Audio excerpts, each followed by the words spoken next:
Ora então, muito boa noite, sejam todos bem-vindos a mais uma noite de futebol aqui no Futebol Apoiado. Hoje temos connosco o nosso primeiro convidado internacional, Leonardo Miranda, a quem desde já agradeço o facto de ter aceito o nosso convite. O Leonardo é analista de jogo, trabalha com o jornal online Globo Sport e também com a Sport TV Brasil, para além de estar ligado a várias iniciativas do género nesta quarentena também, que tem afetado todo o mundo. Leonardo, antes de mais, e uma vez mais também, muito obrigado por ter aceito o nosso convite e é com muito gosto que o temos aqui hoje. Muito obrigado pelo convite. Essa é a primeira. Fico honrado de ser o primeiro convidado internacional para um tema que é muito internacional também e de certa forma uniu portugueses e brasileiros. Então, espero que gostem do papo, deixem suas perguntas, seus comentários, que a conversa vai ser bem legal. Exatamente.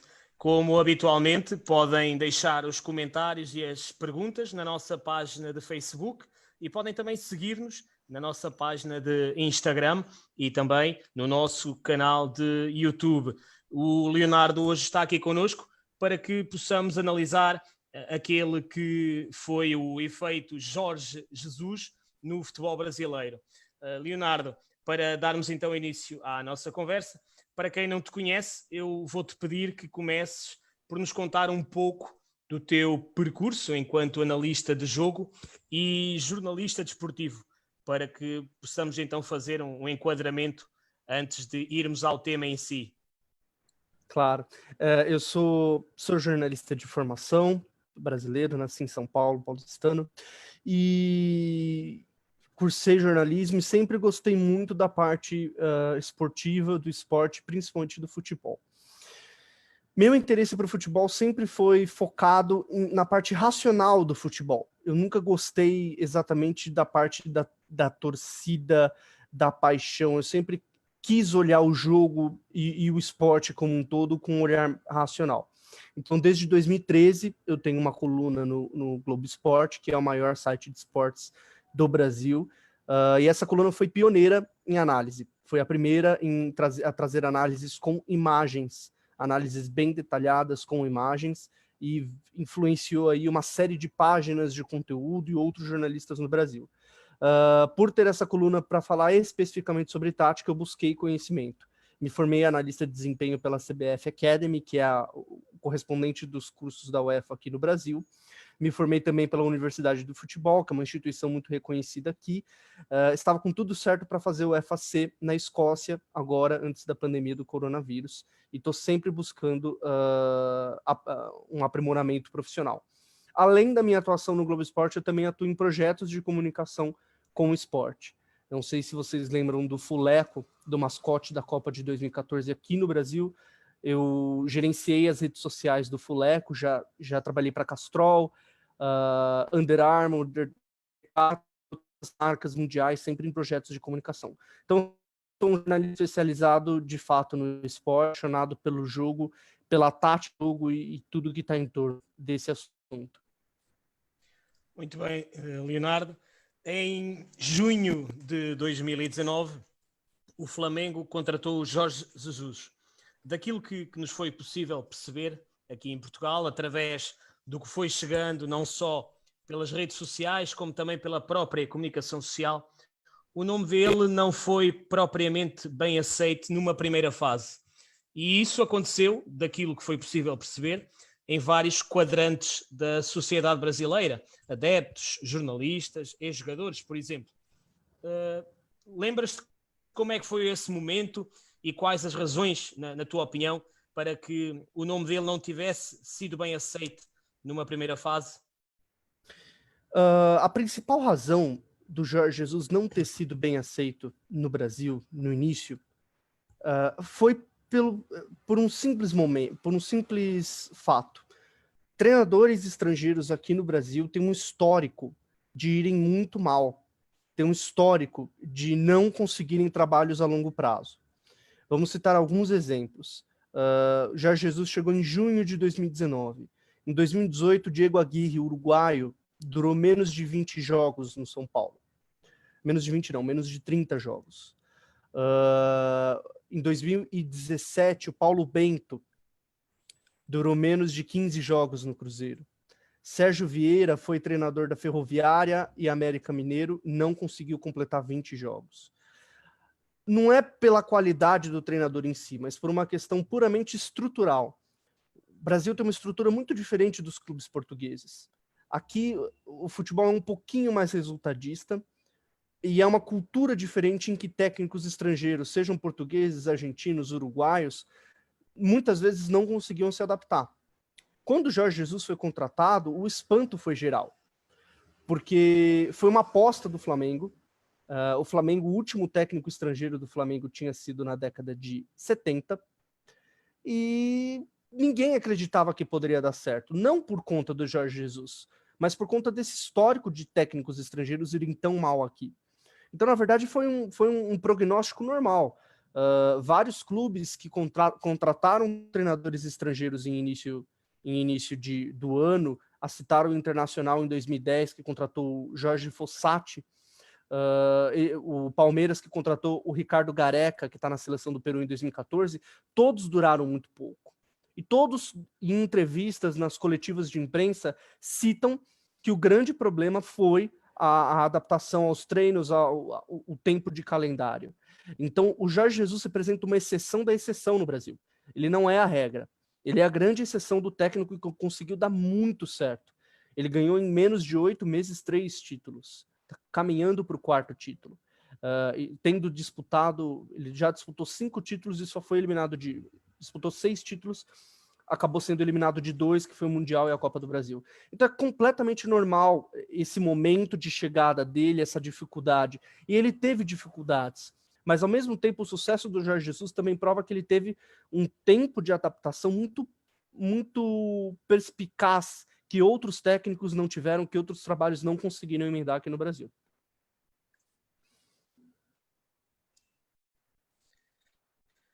Na altura, o Jorge Jesus foi contratado para substituir Abel Braga, que é um treinador que os portugueses também conhecem bem, porque já passou por cá, e é um dos treinadores, um dos nomes mais consagrados, digamos assim, também dentro do próprio futebol brasileiro. Na altura, porque é que ele foi despedido para que eventualmente entrasse o Jorge Jesus? Porque daquilo que me foi chegando, eu lembro-me que houve ali alguma polémica, porque o Flamengo não estava assim tão mal classificado, não é, no Brasileirão, essencialmente, e pelo que eu pude perceber, do que se queixavam muito era a qualidade do jogo, ou seja, o Flamengo jogava QB, não é, só um pouquinho, ganhava e ficava por ali. Foi por aí que o Abel Braga foi despedido? Foi exatamente por aí. O Abel Braga, na verdade, ele pediu demissão depois de um jogo, uma vitória contra o Atlético Paranaense por 3-2. Mas é um pedido de demissão que possivelmente ele seria demitido horas depois. Ele só pediu demissão por não concordar com a forma como o Flamengo lidou com a situação. E realmente, o trabalho do Abel Braga, no geral, não foi um trabalho bom, tendo como critério um trabalho de dar um modelo de jogo, dar uma identidade, fazer o Flamengo corresponder ao investimento feito. O Flamengo, em 2019, fez um investimento muito grande. Aí é importante entender o histórico. Em 2013, um presidente chamado Eduardo Bandeira de Mello assume o Flamengo, e assume o Flamengo com a promessa de fazer o Flamengo, que é a maior torcida do Brasil, de levar o profissionalismo ao futebol do Flamengo. 2003, entre 2010 e 2014, o futebol brasileiro passou por um momento de muita mudança. Muitos clubes se profissionalizaram. Palmeiras e Flamengo foram os grandes líderes dessa profissionalização. Então havia uma certa rivalidade, uma certa rixa entre Palmeiras e Flamengo, que eram clubes que queriam muito ter dinheiro, ter poder de investimento, copiar um modelo europeu de estrutura no futebol. Esse trabalho, que começa no Flamengo em 2013, vai até 2019 e não produz títulos. O Flamengo bateu na trave, como falamos aqui no Brasil, foi vice-campeão em muitos títulos. Em 2016, o Flamengo foi terceiro colocado no Brasileiro. Em 2017, foi vice da Copa do Brasil e da Sul-Americana. Perdeu para o Cruzeiro, do Mano Menezes, perdeu para o Independente do Ariel Roland. Em 2018, foi novamente vice-campeão do Brasileiro. Perdeu para o Palmeiras. Então, havia um sentimento no Flamengo de que o Flamengo precisava de grandes investimentos. E esses grandes investimentos vieram na contratação do Rodrigo Caio, do Arrascaeta e de outros jogadores. E a contratação do Abel Braga foi uma contratação apoiada pela torcida do Flamengo. O Abel Braga é muito identificado com o Fluminense, não é um treinador querido pela torcida do Flamengo, mas na época ele era um treinador que era experiente. E o Flamengo copiava o que o Palmeiras estava fazendo. O Palmeiras trouxe o Luiz Felipe Scolari. O Scolari ganhou o Brasileiro numa arrancada surpreendente de 25 jogos. E a diretoria do Flamengo ganhou a eleição prometendo um técnico de experiência que seria ou o Sampaoli ou o Abel Braga. Um campeão do mundo para o Flamengo conseguir jogar um futebol de campeão do mundo. Só que esse clima gerou uma pressão muito grande. Então, e a pressão no Brasil ela é uma constante. Todos os clubes estão sempre pressionados aqui. Mas, na verdade, o trabalho do Abel Braga ele foi um trabalho regular. O Flamengo não conseguiu emendar grandes jogos. Era um time que atacava muito bem, tinha uma fase ofensiva muito rebuscada, mas uma fase defensiva muito ruim, levava muitos gols, fez uma primeira fase da Libertadores muito ruim, acabou quase, perdeu um jogo em casa, empatou com o Peñarol fora de casa, e isso foi minando o trabalho do Abel Braga. Foi o resultado e, ao mesmo tempo, o desempenho do time. O desempenho do time no Carioca foi ok, no campeonato estadual. O desempenho do time na Libertadores foi o principal motivo de preocupação. Tanto é que o Jorge Jesus assume nas oitavas, quartas, semifinais e final da Libertadores. É curioso constatar que o futebol brasileiro, que tantos jogadores inesquecíveis têm proporcionado ao mundo do futebol, nunca foi, e tu disseste isso há pouco, nunca foi um território fácil para os treinadores estrangeiros. Tu frisaste isso há pouco, e muito bem. Muitos dizem que isso está relacionado com a calendarização do futebol brasileiro, com as condições que alguns clubes não têm, mas será apenas isso? Porque, verdade seja dita, lá está, tu utilizaste uma expressão que eu acho que é muito curiosa. O Jorge Jesus não foi a exceção, ele foi a exceção da exceção, não é? Em relação à regra. Portanto, para quem chega ao Brasil e que não conhece a realidade do futebol, a calendarização excessiva, a forma como as coisas estão planeadas, as distâncias entre os campos, porque o Brasil é um país enorme, é um país continente, não é? Digamos assim.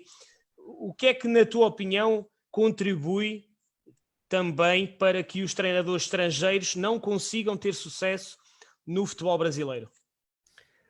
Essa é uma ótima pergunta. E o Brasil tem um ecossistema, o Brasil é um país muito peculiar. Enquanto o mundo inteiro se volta para conter uma pandemia, o Brasil é o único país do mundo em que nós temos protestos para que o comércio volte enquanto nós batemos recordes de mortes. Enquanto a Europa já sai e já começa a reabrir, já começa a reaquecer a economia e já sai de uma pandemia mundial, o Brasil se vê cada vez mais com mais casos de Covid-19. O Brasil é o país da irracionalidade. O Brasil é um país extremamente polarizado. Nós temos polos muito grandes que não se conversam. Somos um país de radicalismos e somos um país que não dá a devida importância à ciência em todas as esferas, e uma das esferas é o futebol. Então, talvez esse seja o principal motivo pelo qual os clubes não se organizam, pelo qual os técnicos não se preparam, pelo qual os jogadores não se preparam, pela qual a torcida tem comportamentos tão maléficos para os próprios clubes. porque o Brasil não segue a racionalidade, não segue a razão e a ciência quando ele deveria seguir. É engraçado que uma crítica feita a essa visão é de que o futebol ele não é racional. De fato, o futebol não é racional. Mas se ele não é racional, o que te aproxima da vitória? É você seguir a ciência do jogo, que é o pouquinho de estudo que você tem dele, ou é você deixar tudo ao Deus dará, como a gente fala aqui, você deixa tudo ao caos, porque o futebol é um caos. Ou você tenta organizar esse caos, ou você abraça o caos. Então, o Brasil é um país caótico e a gestão dos clubes brasileiros é uma gestão caótica. Nós temos um calendário extremamente apertado, os clubes têm menos de 80 sessões de treino por ano, as férias são curtas, a pré-temporada não tem um mês, não há clube brasileiro que consiga fazer uma pré-temporada igual a um clube português, por exemplo. E aqui os técnicos vivem sempre com a corda no pescoço, vivem sempre pressionados pelo resultado. Então, o desempenho muitas vezes é cobrado junto com o resultado, sem o tempo devido para ele acontecer. E aí a gente entra num ponto do Jorge Jesus, porque ele conseguiu resultados e desempenho num curtíssimo tempo. E o Brasil não conseguiu entender isso. O que o Brasil fez? O Brasil culpa os técnicos brasileiros. Quando o Brasil não se volta a tentar aprender com o Jorge Jesus como ele conseguiu. Então, é assim que o brasileiro funciona. Quando algo de bom acontece, ele vai lá e culpa alguém por algo de bom acontecer. Ele não busca aprender com isso. Então, é muito difícil para qualquer pessoa, seja brasileiro, chinês, português ou espanhol, dar certo aqui. Precisa de muito jogo de cintura, de uma capacidade de adaptação muito grande nesse contexto. O facto de não terem pré-época, como mencionaste, serve de, entre aspas, desculpa ou é um argumento para que depois os clubes, principalmente os maiores clubes, aqueles que aspiram à vitória no Brasileirão, isso serve de argumento para que depois eles utilizem os estaduais quase como uma pré-época, não é? Exato. Essa é uma concepção que vem aumentando de usar o estadual como uma pré-temporada, uma pré-época, mas ao mesmo tempo muitos torcedores, muitos treinadores, muitos clubes não veem com bons olhos isso, porque aqui o estadual ele é muito valorizado ainda. Eu sou um defensor do estadual. Eu acho que o estadual é ele é uma instituição do futebol brasileiro em que não há em nenhum lugar. Mas, de fato, dentro do calendário das exigências do jogo hoje, não há mais espaço para o estadual. Mas é interessante como alguns clubes estão se adaptando. O Atlético Paranaense é um bom exemplo. Ele está usando o estadual apenas como pré-época e a torcida abraçou essa ideia. Aqui no Brasil, se a torcida abraçar a ideia, a gente vai ter um futebol melhor, com o estadual em que se respeitem, em que o estadual tenha peso, mas também consigam fazer um Brasileirão melhor, uma Libertadores melhor e uma Copa do Brasil melhor também. Leonardo, quando o Jorge Jesus chegou ao Flamengo, é importante nós frisarmos que o Flamengo não só é provavelmente o clube mais famoso do Rio de Janeiro, como também é um dos mais famosos do mundo. No mundo inteiro, toda a gente sabe quem é o Flamengo. Muitos ainda associam, por exemplo, o Flamengo ao Zico, ao grande Zico, ao Galinho de Ouro. Quando o Jorge Jesus chegou ao Flamengo, lembras-te qual é que foi o impacto que ele conseguiu causar na mídia brasileira, junto dos jogadores, logo na primeira semana? Porque, por exemplo, eu lembro-me, aqui em Portugal, a primeira semana de trabalho deles, lá no Brasil, no Flamengo, foi amplamente coberta. Nós tínhamos aqui, só faltávamos ter diretos da comunicação portuguesa em relação ao trabalho dele, porque aquilo foi amplamente divulgado aqui. Lembras-te qual é que foi o impacto que ele teve nessa primeira semana de trabalhos? O primeiro impacto foi, de fato, a novidade de ter um técnico português de ponta. Porque, claro, com o máximo respeito ao Paulo Bento, ex-treinador da seleção portuguesa, o Brasil nunca recebeu um técnico que tinha chegado a uma final europeia, um técnico que foi campeão português tantas vezes como o Jorge Jesus, que tivesse tantos títulos como o Jorge Jesus. Então, o primeiro impacto foi, de fato, a curiosidade, porque pouco se conhecia quem era Jorge Jesus. A imagem do Jorge Jesus aqui estava muito ligada ao Benfica, muito ligada àquelas duas finais contra o Chelsea e contra o Sevilla. E a imprensa, não só a imprensa como torcedores, queriam saber um pouco mais de como jogava aqueles times, queriam saber como funcionava o Jorge Jesus, como funcionava a mente dele, a cabeça dele. E muito se falava do centroavante, porque o Flamengo não tinha um centroavante, tinha acabado de dispensar o Henrique Dourado para a China, e o Flamengo foi atrás de um centroavante. E aí acabou sendo o Balotelli o nome escolhido. Quase foi para o Flamengo a pedido do próprio Jorge Jesus, porque o Jorge Jesus, assim como ele fazia com o Cardoso, ele queria um avançado que ficasse fixo, que fizesse o pivô ofensivo tão importante para ele. Então, a reação inicial, as 2 primeiras semanas foram de fato de choque. Eu lembro do jogo do 6-1 contra o Goiás, muito se falou sobre a linha alta, Rodrigo Caio, Léo Duarte, o tempo todo comentando sobre essa nova forma de marcar, e o Jorge Jesus acabou aí se adaptando muito rápido ao futebol brasileiro, até porque ele conhecia o futebol brasileiro, ele assistia futebol brasileiro nas madrugadas em Portugal.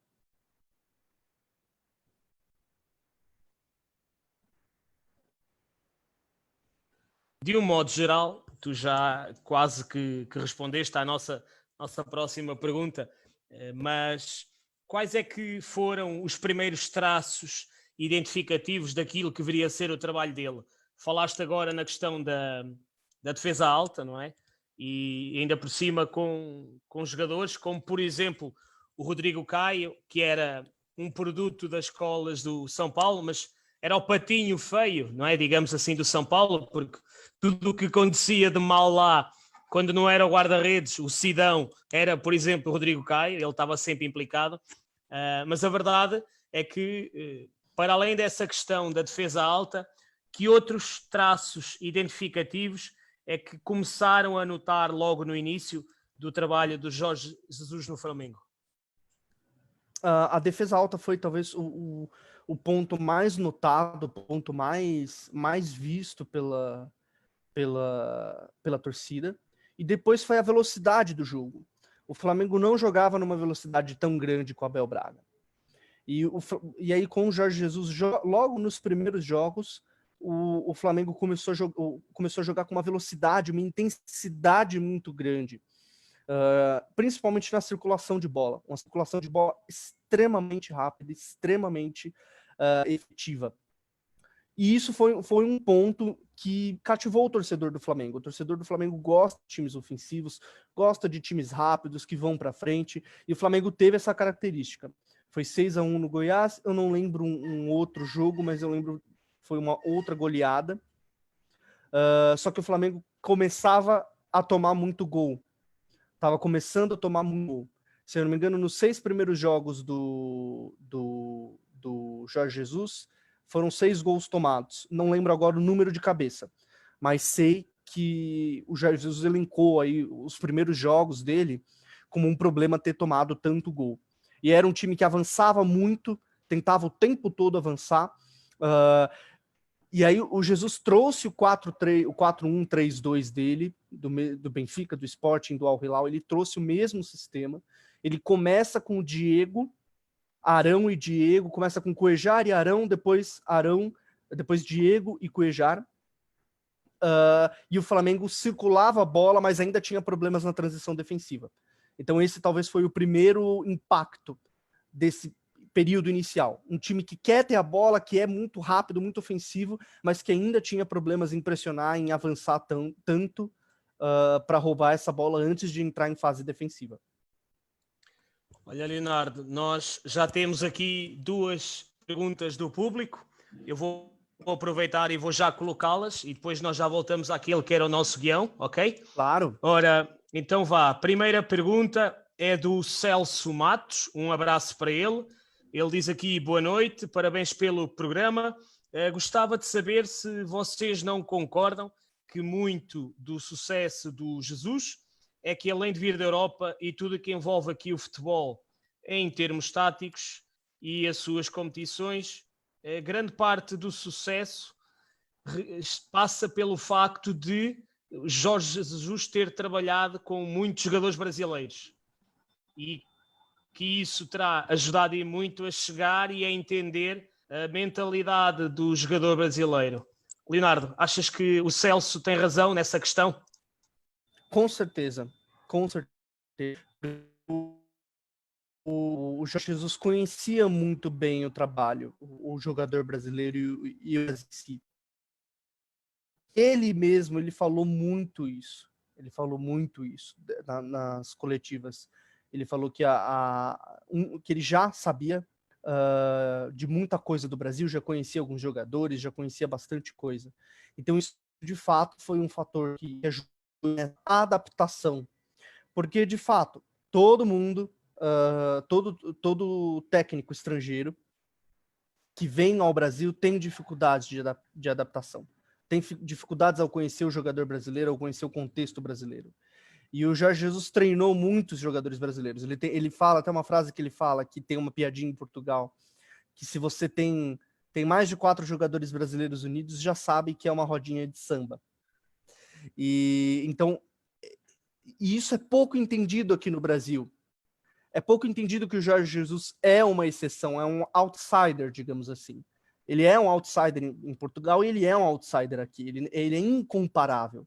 Então não é outro treinador brasileiro, por exemplo, teve o Augusto Inácio no Avaí, que teve um trabalho horrível, muito ruim, não durou 10 jogos. Muitos clubes apostaram em treinadores portugueses, mas nenhum deles é o Jorge Jesus.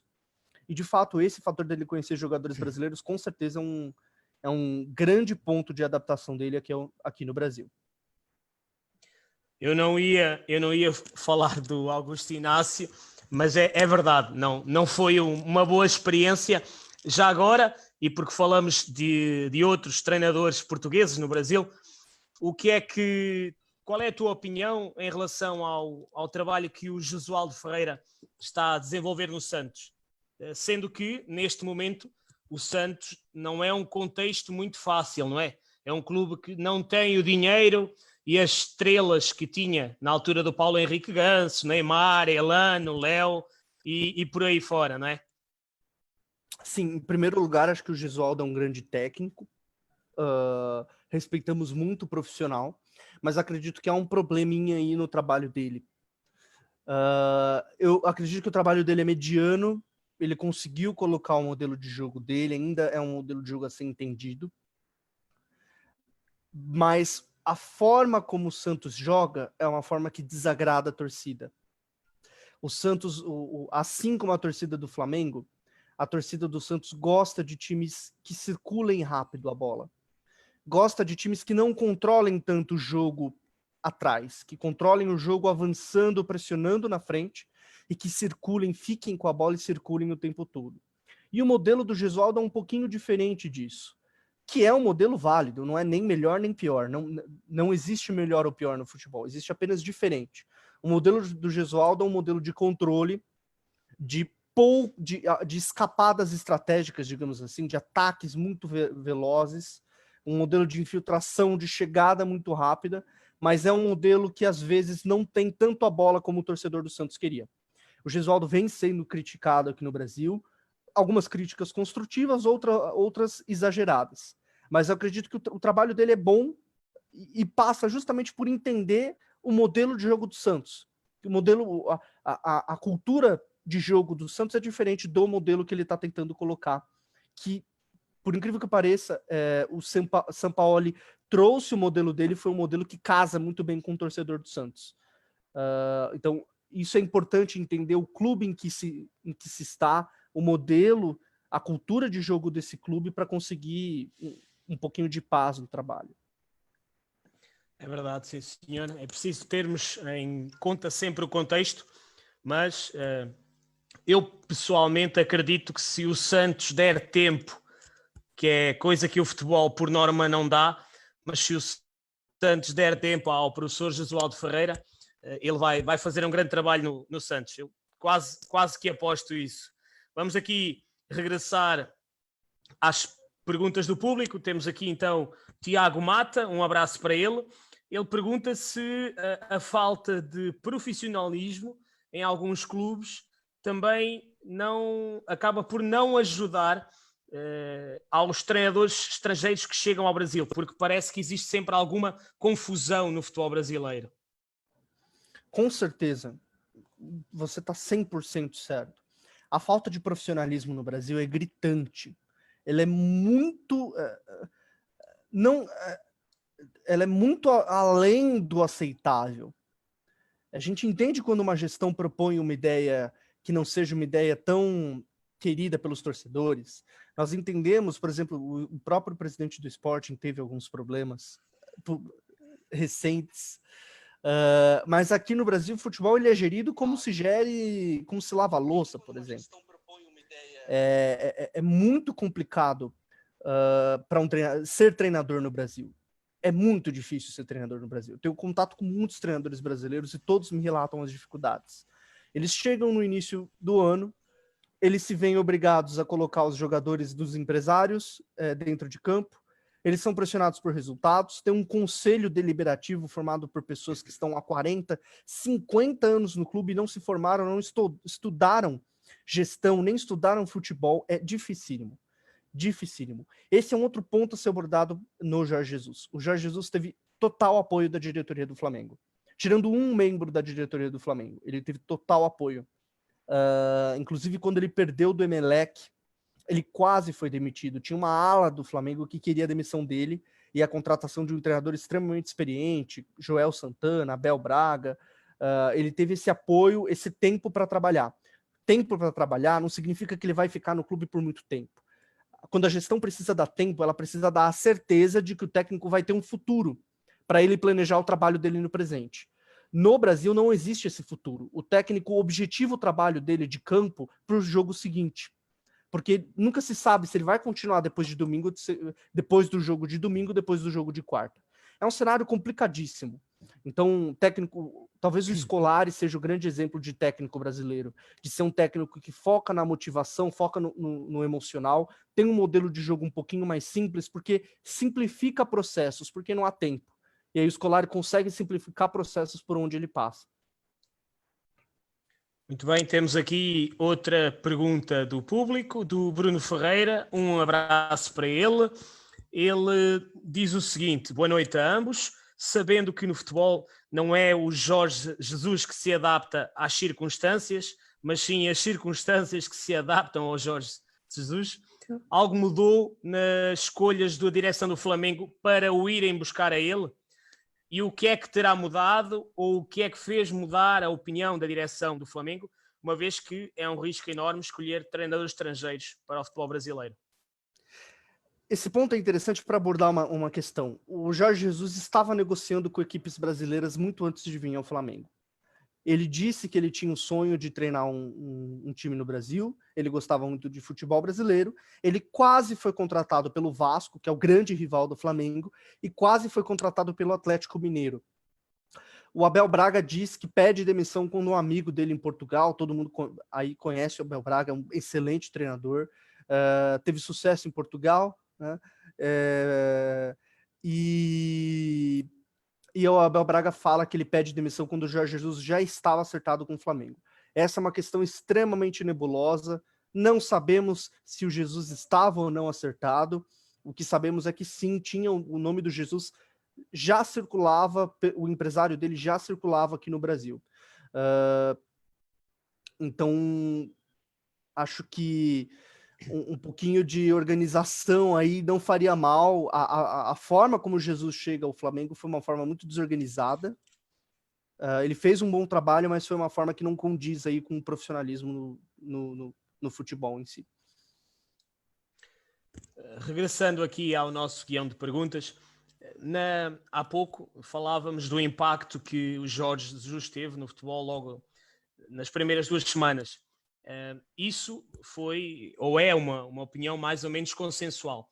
No teu caso em particular, o que é que viste logo nos primeiros treinos, nos primeiros dias de trabalho dele, que te pudesse ter dado a ideia que ele realmente ia ser um treinador diferenciado no Brasil e a que níveis é que ele poderia vir a ser diferenciado, sendo que é difícil numa semana ou em 2 fazermos uma análise exaustiva, mas que pequenas coisas é que tu viste que te levaram a acreditar que realmente ele poderia vir a ser um treinador de sucesso no Brasil?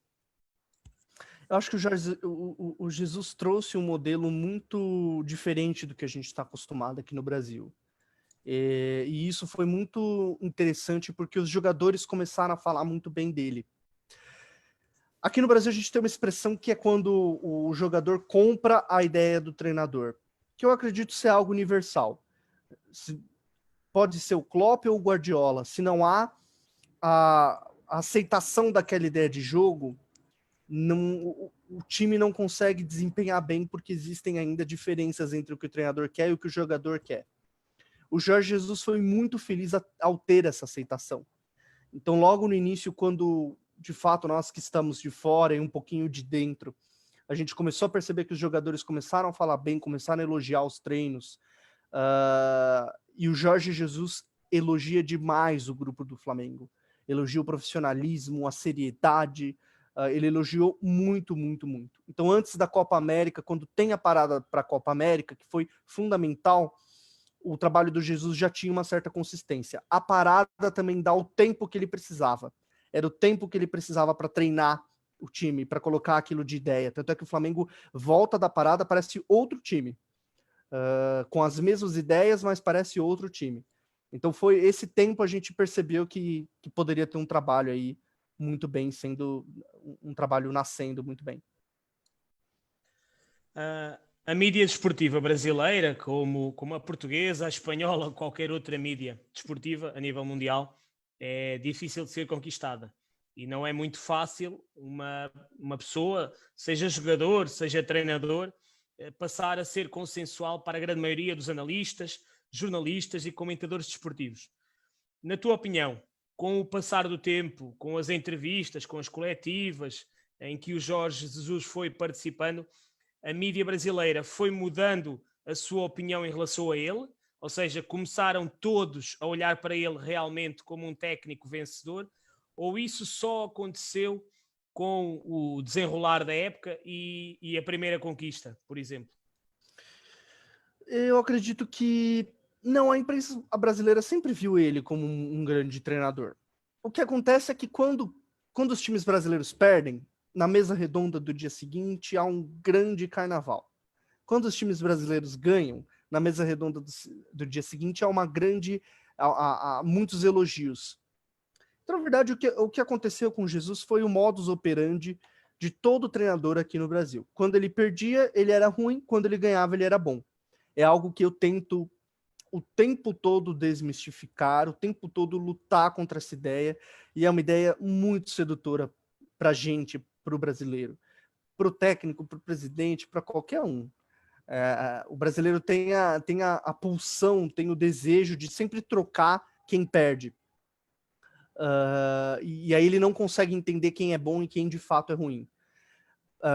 E aí, depois da Copa América, que o Flamengo tem tempo e depois volta e faz aquele grande jogo contra o Emelec, a chegada, a gente vai falar um pouquinho depois disso, da chegada de alguns jogadores que também são fundamentais para o modelo, aí o Flamengo, aí o Jorge Jesus se torna de fato uma exceção e se torna elogiado por basicamente todo mundo quando os resultados começam a vir.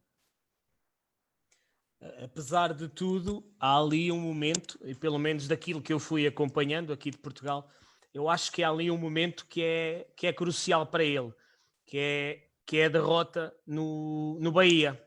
Ele perde por 3-0, um hat-trick do Gilberto, e na altura aquilo caiu que nem uma bomba, não é? Digamos assim, no universo flamenguista. Nessa altura, para além da própria mídia brasileira, porque disseste bem que acontece com qualquer treinador, não é? Quando ganha é muito bom, quando perde é muito mau. Para além da mídia brasileira, houve alguém que tivesse demonstrado algum descontentamento, não só com a derrota, ou até tenha tentado aproveitar essa derrota para se colocar contra o Jorge Jesus? a própria torcida ficou extremamente insatisfeita com aquela derrota. Aquela derrota foi muito doída para o Flamengo, porque foi uma derrota que tirou o Flamengo de perto do Palmeiras, que era o então líder do Brasileiro. E a própria torcida ficou muito brava, principalmente com o Felipe Luiz, que foi muito mal naquele jogo. Foi uma derrota em que houve um descontentamento geral. 2019 foi um ano de muita pressão no Flamengo. O Flamengo é um clube de muita pressão. Tudo que acontece no Flamengo é maior, é mais inflado. Não é que é maior, existe tudo muito mais inflado, tudo muito maior do que, toma proporções maiores do que deveria ser. E aquela derrota, de fato, tomou uma proporção muito grande, muita gente pedindo a demissão do Jesus, descontente com a própria eliminação na Copa do Brasil. Então houve um clima assim, superar aquilo foi muito importante para o trabalho dele. E em termos de... E nós já vamos aqui mostrar duas análises tuas, mas em termos de comportamentos dentro de campo, técnico-táticos, o Flamengo mudou alguma coisa a partir dessa derrota, ou aquilo foi só um acidente de percurso e as coisas mantiveram-se mais ou menos dentro do mesmo padrão habitual? Eu acredito que aquilo foi mais um acidente. O Bahia é um time que explorou muito bem as dificuldades do Flamengo. Fez um jogo, acabou perdendo no Maracanã, mas fez um jogo muito competente no primeiro tempo, na campanha do Brasileirão. Mas as ideias do Jorge Jesus, sempre partindo do 4-1-3-2, começaram a ser azeitadas naqueles jogos pré e pós-Bahia. O Gerson, talvez o Gerson tenha sido um dos jogadores mais importantes desse modelo, porque o Gerson permite que o Gabriel e o Bruno Henrique possam ser atacantes mais móveis, possam ser jogadores de mais mobilidade na frente.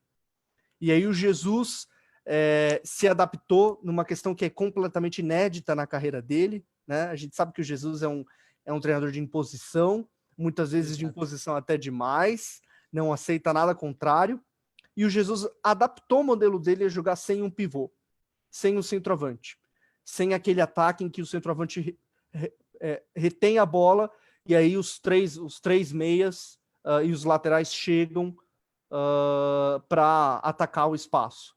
O Jesus entendeu que o Bruno Henrique já estava um pouco desenvolvido como centroavante, o Gabriel também. É uma contribuição um pouco do Abel Braga e do Cuca. O Cuca foi o treinador, Cuca campeão brasileiro em 2016, foi o treinador que desenvolveu o Gabigol como centroavante. E o Jesus entende, pela primeira vez na carreira, ele se adapta aos jogadores que ele tem. Então, depois daquele jogo contra o Bahia, a linha alta, a marcação por pressão sufocante, sempre fechando o espaço de ação do adversário, os ataques com os laterais abertos, o Arão fazendo o pivô defensivo, fazendo a saída de 3, tudo aquilo já estava desenhado. Mas o Flamengo ainda tinha problemas nesse ataque, ainda era um time que tentava atacar de forma muito direta, não tinha uma circulação tão precisa. A partir desses jogos, o Flamengo se adapta um pouco. Então o Arrascaeta, por exemplo, pelo lado esquerdo, começa a ser um jogador de mais profundidade, fazendo o Everton Ribeiro sair da direita para flutuar no meio-campo, se unir ao Gerson e construir a jogada. Esse entendimento foi algo que ajudou muito o Flamengo a chegar no nível de desempenho que ele chegou em 2019 e em 2020 também. Agora nós vamos partilhar aqui algumas das tuas análises. Vamos aqui a primeira e lamentamos, mas os vídeos não estão a conseguir carregar, portanto vamos passar aqui algumas imagens. Enquanto eu vou fazendo a partilha, tu podes ir explicando, ok? A primeira partilha que vamos aqui mostrar é o que é que o ataque rápido e como ele explica o que é o ataque rápido e como é que ele explica o Flamengo de Jorge Jesus. Portanto, vamos só aqui partilhar a tela. Ora, aqui está. Pronto, vamos só aqui. Ora bem. Leonardo, na altura, quando fizeste esta análise, foi uma das coisas que te chamou a atenção, não é? O ataque rápido do Flamengo, a forma acelerada como eles conseguiam chegar rapidamente ao ataque e em condições de finalizar. Exato. Abaixa um pouquinho mais, vamos para a primeira imagem, assim a gente explica um pouquinho melhor. Primeira imagem, esta. Okay. Aqui, essa aqui. O Jorge Jesus transformou um pouquinho o Flamengo. Ele fez, primeiro, na fase da construção, você tinha o Diego Alves, que é o goleiro, e o Arão fazendo o William Arão fazendo a saída de 3, junto ao Rodrigo Caio e ao Pablo Mari. Dentro dessa saída de 3, tanto o Rafinha como o Felipe Luiz ficavam abertos no campo. Então o Flamengo construía muito pelo lado, lateralizava muitas jogadas. Nessa construção pelo lado, como o Rafinha sempre estava pelo menos na metade do campo, em 2 passes o Flamengo conseguia chegar na intermediária, no campo do adversário. E aí essa imagem representa muito bem um movimento coletivo que o Flamengo tinha para desorganizar as linhas defensivas. Quem estava próximo do setor da bola, geralmente Gabigol, Everton Ribeiro e Bruno e Arrascaeta, sempre se aproximavam, flutuavam demais. Esses 4 jogadores marcados em vermelho, eles tinham uma movimentação muito grande e o Gabigol foi muito importante, porque o Gabigol ficava aberto pela direita. Quando ele ficava aberto pela direita, o Everton Ribeiro vinha no espaço entre linha e o Arrascaeta e o Bruno Henrique davam profundidade, ficavam na cola dos zagueiros. Isso fazia o Flamengo ter muita opção de passe. Aqui a gente vê o Rafinha com 3 opções de passe. Então, vamos lá. O Flamengo construía com um passe do goleiro até a saída de 3 dos 2 zagueiros e o Arão. Um passe. O Arão ou normalmente o Gerson já encontravam os laterais que estavam muito próximos da linha da área do rival. 2 passes. Essa movimentação desse quarteto ofensivo formado por Bruno Henrique, Everton Ribeiro, Arrascaeta e Gabigol fazia esses laterais que recebiam a bola pelo lado terem mais opções de passe. 3 passes. E aí, quando a bola chegava, eles aceleravam, tabelavam muito rápido e normalmente em 4 passes o Flamengo fazia o gol. Então é o que a gente considera dentro da literatura como ataque rápido. É um ataque em que há circulação de bola, mas é uma circulação de bola extremamente agressiva, extremamente direta. Havia poucos passes para o lado. E esse tipo de ataque é muito... O torcedor brasileiro adora esse tipo de ataque, adora um time de ataque rápido. O torcedor brasileiro gosta dessa emoção do time estar constantemente atacando o rival. Continuando aqui nesta análise, há mais alguma coisa que consideres importante para nós falarmos aqui com quem nos está a seguir? Esse jogar sem a bola foi muito, muito interessante, como o Jorge Jesus deu uma inteligência muito grande ao Bruno Henrique, ao Gabigol, ao Arrascaeta. Eles sempre estavam posicionados na entrelinha, que esses são marcados em vermelho, justamente porque eles estão posicionados entre as linhas do Internacional, aí foi o confronto de quartas de final. Então, eles o tempo todo se aproximavam da bola. Eles não se aproximavam tanto da bola quando já havia o Gerson perto dela. Eles se aproximavam em espaços nos quais eles poderiam receber, virar e correr ao gol e se projetar ao gol. O Flamengo fez muitos gols assim. Então é uma aproximação, uma ocupação de espaço extremamente inteligente. Se a gente entender o futebol como o jogo, como a gestão do espaço, a atuação de um time como a gestão do espaço de jogo, o Flamengo ocupava espaços para ter passes em alturas bem organizadas. Então você tinha a defesa que estava numa altura, os volantes em outra altura, os meias em outra altura. Isso foi algo novo no Brasil. Isso foi algo inédito no Brasil. A gente nunca viu um time organizado posicionalmente dessa forma. E 2019 trouxe aí o Sampaoli com uma filosofia bem do jogo de posição. O Jorge Jesus, que não faz jogo de posição, faz outro tipo de jogo, um jogo de aproximação, de toque de bola. 2 escolas que se inspiram muito no Cruyff, como o Jorge Jesus fala, como o próprio Sampaoli fala, 2 escolas, 2 jeitos diferentes de ver o futebol sobre a mesma maneira, sobre esse controle grande da bola e do espaço. Isso foi muito interessante ver um time assim no Brasil. A imagem seguinte é a sequência desta jogada, ou seja, a bola está ali no Pablo Mari, que é o central sobre a esquerda, né? O defesa central, o zagueiro, como se diz no Brasil, e depois, a partir do momento em que a bola entra no meio, o Flamengo já tem estas unidades todas aqui para atacar. Exato. Você vê o Bruno Henrique, Arrascaeta, Felipe Luiz, Gabigol atacam o espaço assim que a bola entra naquela altura em que eles estavam. Ou seja, há uma ideia de nunca ocupar um espaço já pré-ocupado. Se o Everton Ribeiro tem a bola em uma determinada altura do campo, então ele precisa dar sequência a essa bola, ele precisa jogar essa bola de novo, precisa levar essa bola em algum lugar. Então os jogadores atacam o espaço justamente para dar sequência, para dar opção de passe para ele. Isso foi, o mais espantoso foi o tempo no qual isso aconteceu. Isso aconteceu muito rápido. A gente está falando de agosto. O Jesus não tinha 2 meses de trabalho. Normalmente os times brasileiros conseguem chegar nesse nível com 1 ano, 2 anos. Isso foi muito interessante, essa forma como ele economizou alguns espaços aí, cortou etapas. Prosseguindo, aqui tens um quadro que fala exatamente da questão do passe ser sempre para a frente e muito pouco para trás ou para o lado. Este é o mapa dos passes dos laterais, do Rafinha e do Felipe Luiz. Sim, você vê que são passes sempre objetivados para frente. Mesmas opções que nós falamos, as alturas já ocupadas. Né? É muito interessante isso, ver como jogar com a posse de bola depende de jogar sem ela também. Para jogar com a bola, você precisa jogar muito mais sem a bola. O Bielsa tem uma frase: só um jogador no campo tem a bola. Então não há motivo nenhum para que os outros 21 fiquem parados. Essa frase é muito legal, é uma frase do Bielsa. É verdade, sim senhor. Continuando. Tens aqui uma outra análise que é a da intensidade, não é? A intensidade de videogame, exatamente. Isso, foi contra o Emelec. E já agora, por causa deste título que tu aqui colocas, que o Flamengo encara o desafio de suportar o insano calendário brasileiro.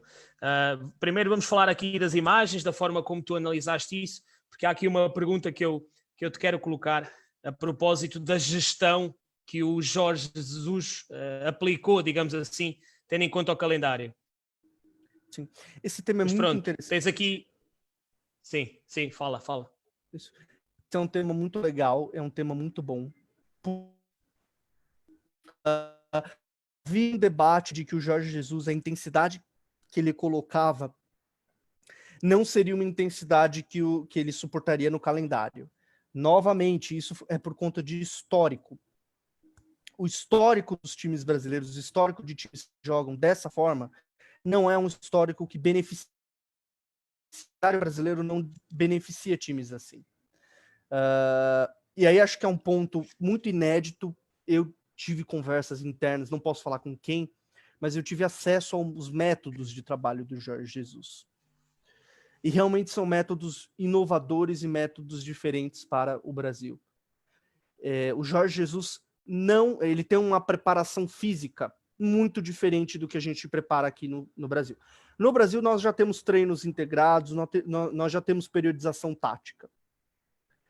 A periodização tática ainda é pouco aplicada, mas o treinamento integrado de pequenos jogos, de jogos condicionantes para o jogo, para a partida, já é uma constante aqui. É um método mais usado aqui, de se treinar tático, técnico e físico ao mesmo tempo num jogo reduzido. O Jorge Jesus traz isso, mas ele traz um aquecimento diferente. A preparação física sem bola e o aquecimento do Jorge Jesus eram preparatórios para o modelo de jogo dele. Então, por exemplo, como os jogadores aqueciam? Eles aqueciam com tiros. O que é aquecer com tiro? O jogador vai lá, ele salta 10 metros no menor tempo que ele consegue. Quem que fazia isso? O Arão, que era o primeiro volante, e a linha de defesa. Ao fazer isso, ele condicionava aqueles jogadores para fazer os mesmos tiros que a linha de defesa fazia durante o jogo. Então, o aquecimento, a preparação física era totalmente integrada ao modelo de jogo. Isso fez o Flamengo não poupar jogadores, isso fez o Flamengo ter uma intensidade muito grande. Poucas vezes se viu o Flamengo cansado, talvez lá naquele clássico contra o Vasco, talvez um pouquinho contra o Liverpool, o Flamengo se viu cansado, se viu sem ritmo, por conta desse método. E como eu falei, acho importante reprisar, a imprensa brasileira escolheu demonizar os técnicos brasileiros ao invés de aprender esse método. É uma perspectiva, a gente precisa ser proativo. O que o Jorge Jesus trouxe de novo? O que nós, brasileiros, podemos aprender com eles? Não é o brasileiro, não é o Felipão, o Abel Braga que é o problema. Felipão e Abel Braga estão abertos ao conhecimento, mas alguém precisa levar esse conhecimento a eles. E acho que o Brasil tem muito a aprender com o Jorge Jesus se tivermos esse pensamento proativo de, ao invés de criticar quem não fez igual, aprender com quem fez melhor. Tu depois, nesta análise, falas que ele passou a jogar muito pouco, a utilizar muito pouco o centro do terreno. E também por isso o Arão acaba por entrar e ser uma escolha lógica, não é? O jogo passou a ser muito mais, apesar de vertical, mas começou a ser muito mais pelos corredores laterais. Sim, sim. O Jesus muda um pouquinho isso. A contratação do Rafinha e do Felipe Luiz ajuda muito isso também, né? Porque o Abel Braga teve treinadores diferentes, teve laterais diferentes, desculpem. Então, isso ajuda muito a ter esse jogo mais lateralizado. Então, o Flamengo ele começava pelo centro, ia para as laterais e da lateral ia para o quarteto ofensivo, sempre atacando a entrelinha, sempre correndo para atacar espaço. E depois falas aqui também da mobilidade, não é? Do Gabigol e do Bruno Henrique. Que, ora, lá está. Nesta imagem, Gabigol aberto sobre a direita, Bruno Henrique ali e o Everton Ribeiro a aparecer no centro, como tu falaste há pouco. Mas depois também temos o Gabigol mais atrás, Bruno Henrique aqui. Ou seja, esta mobilidade notava-se ou notou-se a partir de determinado momento que não era algo inato dos jogadores. Havia ali também, não é? Trabalho tático do Jesus. Exato. Havia um trabalho tático muito bem feito, um trabalho tático que mudou muito a forma como a gente está vendo o jogo aqui, como a gente está encarando a modernidade do jogo aqui. Mas, de fato, há sim um pouquinho esse trabalho de mobilidade, era um trabalho que o Abel Braga já apostava um pouquinho. E, de novo, o Cuca, que treinou o Gabigol e o Bruno Henrique na época passada, eles tinham esse trabalho, ele tinha muito esse trabalho de mobilidade. Mas o Jorge Jesus eleva isso a uma potência que nunca foi vista, a uma potência inédita. A forma como o Flamengo era uma unidade dentro de campo é a principal lição para o Brasil. Defesa, ataque, transição defensiva, transição ofensiva, até a bola parada tinha uma unidade com o jogo. E isso chamou muita atenção de todo mundo aqui. Nota-se pelo menos, é a minha opinião, vale o que vale, mas é a minha opinião. O futebol brasileiro ainda, os setores ainda estão muito desfasados, não é? Ainda estão muito, ou seja, a defesa é para defender, o meio-campo é para criar, construir e os avançados é para fazer gol só, não é? Sim. O futebol brasileiro se construiu assim, né? A gente se construiu assim. Historicamente, o futebol brasileiro sempre produziu grandes avançados, grandes defensores. Qual cross o futebol brasileiro produziu? Qual chave o futebol brasileiro produziu? Qual Iniesta o futebol brasileiro produziu? Talvez o maior meio-campista brasileiro é o Falcão, ex-Roma, ex-Internacional, que era um meio-campista de infiltração. Era um meio-campista de entender o jogo, de controlar o jogo pelo passe, mas era um meio-campista de infiltração. Então, o futebol brasileiro se faz nessa divisão de espaço. E aí, interessante, em 2015, o Tite, hoje treinador da selecionador do Brasil, ele traz ele traz esses métodos integrados dos quais eu falei anteriormente e uma organização defensiva muito rica.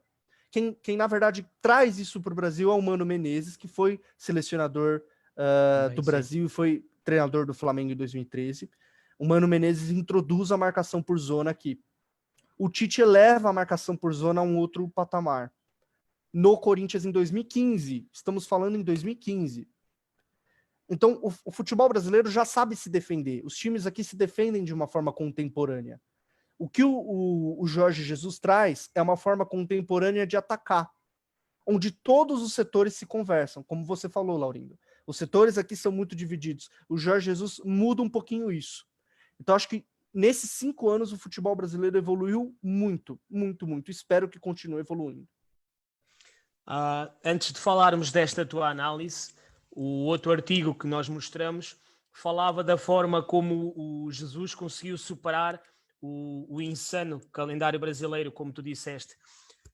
Por norma, e eu li e ouvi muita gente a falar isso, por norma, há treinadores no Brasil que defendem que o jogador tem que descansar porque o calendário é muito pesado, mas o Jesus não fez isso, ele não poupou quase ninguém. Sim, sim, não poupou ninguém. Não poupou ninguém. Ou ninguém. Ninguém. Ou seja, era o mesmo time. Sempre, não é? Durante todas as competições, sempre com os mesmos jogadores. Só variava ali de vez em quando, no meio campo, houve ali uma fase em que o Gerson descansou um pouquinho, mas de resto era sempre mais ou menos o mesmo 11. Justamente por esse método diferente dele treinar, desse método diferente dele preparar o jogo. Eu tive acesso interno, então eu sei qual método é esse, mas acho que aqui no Brasil, pelo pouco tempo de treino que a gente tem, esse método poderia dar muito certo aqui, muito certo mesmo. E esta análise que o Filipe Luís, todos nós sabemos, não é? Lateral esquerdo da seleção, lateral consagrado, esta tua análise tem a ver com um jogo específico em que ele passa a jogar por dentro, não é? No meio campo, quase como meia ou como volante, e muda a história do jogo, não é? Sim, sim. Esse jogo é interessante porque o Internacional conseguiu brecar muito bem o Flamengo, negando a entrelinha ao Gabigol, ao Bruno Henrique. O Internacional se postou num bloco baixo, não saía desse bloco baixo, e levou... Não, foi o primeiro jogo no Maracanã. Era óbvio que o Internacional gostaria de um empate, o Internacional jogou muito bem. Foi um jogo parelho, foi um jogo equilibrado. O Internacional tinha um bloco baixo, mas um bloco ao mesmo tempo que quando a bola entrava nesse bloco baixo, era muito agressivo. Era um bloco com encaixes muito agressivos. Então tinha uma pressão na bola muito agressiva. Bloco baixo, pressão na bola agressiva. O Flamengo tem muitas dificuldades para atacar. Muitas dificuldades para atacar. Gabigol sem espaço, Bruno Henrique não encontrando os espaços. Era uma marcação extremamente coordenada. Aí a gente vê essa imagem representa justamente esse bloco baixo. Você vê uma grande agressividade, 3 homens no Everton Ribeiro. Exato. Gabigol e Bruno Henrique na entrelinha. É uma entrelinha controlada, porque os zagueiros estão vigiando eles de perto, então se eles recebem a bola, alguém já pressiona e já há cobertura imediata. E o jogo ia se encaminhando para o empate. O Jorge Jesus muda um pouquinho, ele abre o Everton Ribeiro e abre o Gerson, coloca o Gerson na esquerda, com Cuejar e Arão, Bruno Henrique e Gabigol na frente. Só que aí, na minha opinião, isso não foi treinado. Na minha opinião, isso é uma solução do jogador ou algo dentro do jogo. O Filipe Luís resolve começar a jogar mais pelo meio. O que é esse jogar pelo meio? Ele não se transforma num volante, mas ele começa com a bola, com o time com a bola, ele começa a centralizar as ações dele. Ele centraliza as ações e ele quebra o bloco do Inter. Olha só aqui como o Filipe Luís leva 3 jogadores do Inter e o Gabigol tem finalmente o espaço que faltava lá no primeiro tempo. Isso confundiu o Inter. No calor do jogo, o Inter não tinha como prever isso, não tinha como conter isso. Os 2 gols nascem de construções do Filipe Luís por dentro. Então isso, esse é o primeiro gol, esse é o segundo gol, se não me engano. Nasce num ataque do Inter, o primeiro gol nasce num ataque do Inter, o Inter não consegue recuperar a bola, o Filipe Luís carrega e dá pro Bruno Henrique. No segundo gol, o Filipe Luís de novo vai pelo centro, acha o Gabigol na entrelinha, o Filipe Luís atrai essa pressão e sobra espaço lá. Então foi uma solução muito criativa do jogador. Eu não sei se isso foi uma solução do Jorge Jesus com o jogador, é meio que impossível de saber, a gente nunca vai saber. se são aquelas coisas que nascem no jogo ou se são os momentos de genialidade. Mas esse jogo, para mim, é uma grande prova da qualidade do trabalho do Português aqui no Brasil. Ora, muito bem, vamos regressar então aqui ao nosso guião e também ver se há aqui mais questões por parte do nosso público. Ora, só aqui, vamos lá então. Ora então, a partir da tal derrota com o Bahia e depois daquela questão da paragem para a Copa América que mencionaste há pouco, quase que se pode dizer que foi uma arrancada triunfal, não é? Até às conquistas finais do final da época. Antes de olharmos só para aquilo que foi o Flamengo com Jorge Jesus, na tua opinião, quais é que são as principais diferenças entre o Flamengo do Abel Braga e o do Jorge Jesus? Três principais diferenças. O Flamengo do Abel Braga não era um time de pressionar após perder a bola e tinha uma marcação excessivamente individual, por encaixes. Marcação por encaixe eu não sei se é tão comum em Portugal, mas é um misto, é uma marcação mista. O jogador, é uma pressão na bola muito intensa, cada um acompanha o seu num determinado setor. Então é como se o campo tivesse vários setores. Quando a bola está pressionada, todo mundo tem que pressionar dentro desse setor. É um tipo de marcação que só existe aqui, foi inventado na década de 50 aqui. E todas as seleções jogam assim, menos a seleção do Tite. Parece zona pressionante. A zona pressionante do Mourinho parece muito a zona pressionante. Então, mudou o sistema de marcação, o Flamengo passou a marcar por zona, mudou a altura da linha, uma linha muito alta, mudou o pós-perda, o Flamengo tinha um pós-perda, começou a ter um pós-perda muito grande, mudou a construção ofensiva, o Flamengo construía pelos laterais, mas aí passou a ter o Arão fazendo a saída de três, fazendo uma construção mais organizada.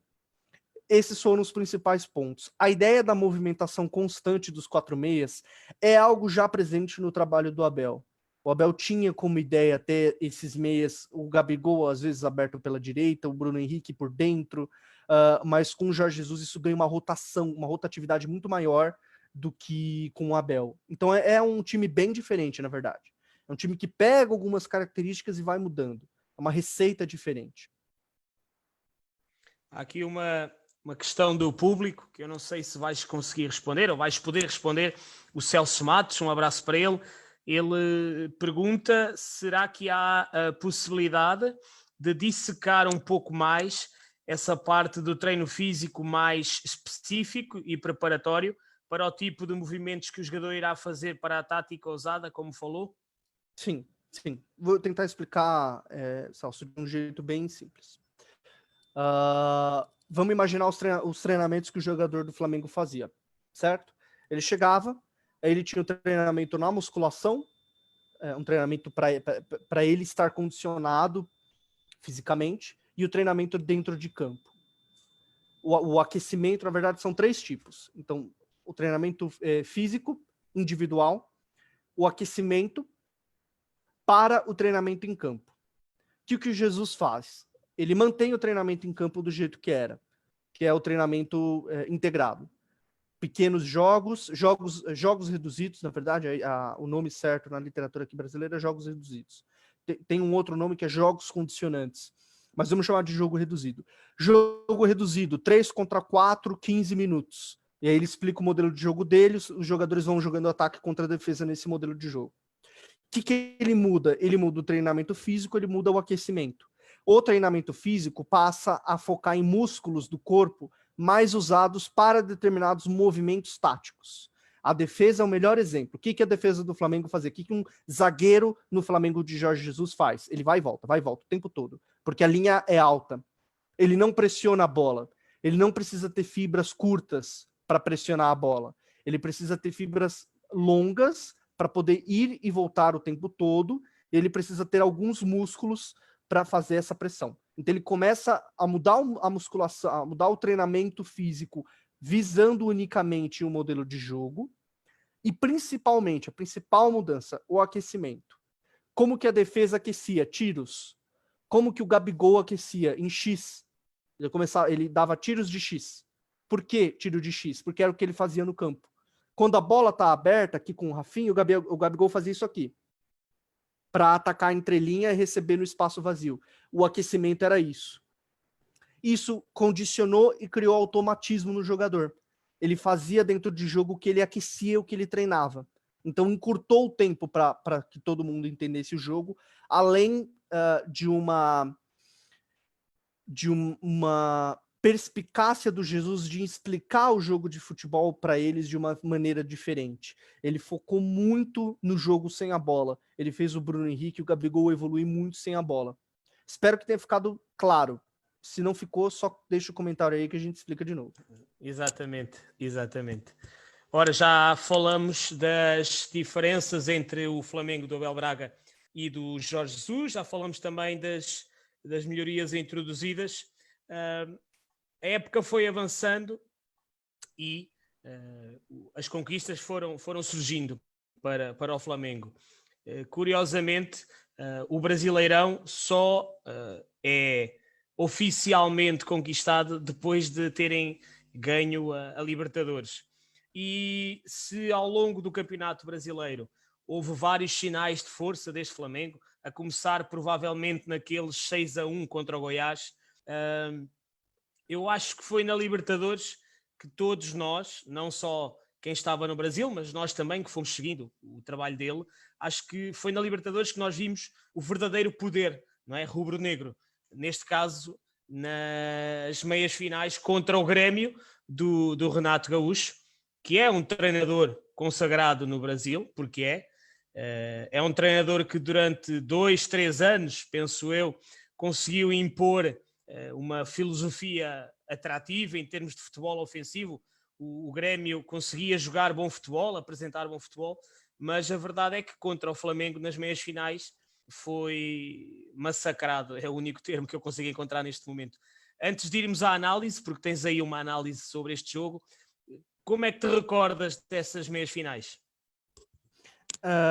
Realmente, os 2 jogos contra o Grêmio foram as grandes provas de força do Flamengo, porque o Grêmio vem de um trabalho a longo prazo, é um time que está sempre nas primeiras posições, é um time que tem um trabalho, que foi campeão da Libertadores, campeão da Copa do Brasil, campeão gaúcho.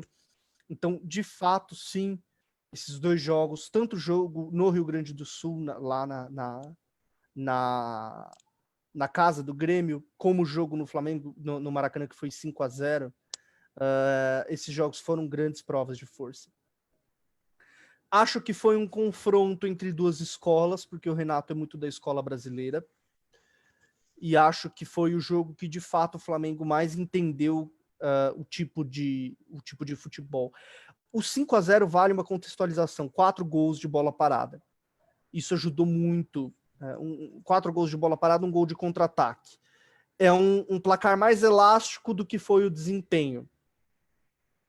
Mas o jogo no Rio Grande do Sul, o Flamengo dominou do início ao fim. O primeiro tempo foi incrível. Foi o Flamengo teve 3 golos anulados. Né? 3 gols anulados. Então, o empate representa melhor o que é o Flamengo do que o 5-0, porque a bola parada do Grêmio não funcionou, e acho que é sempre importante dissociar gols de bola parada de gols rolando.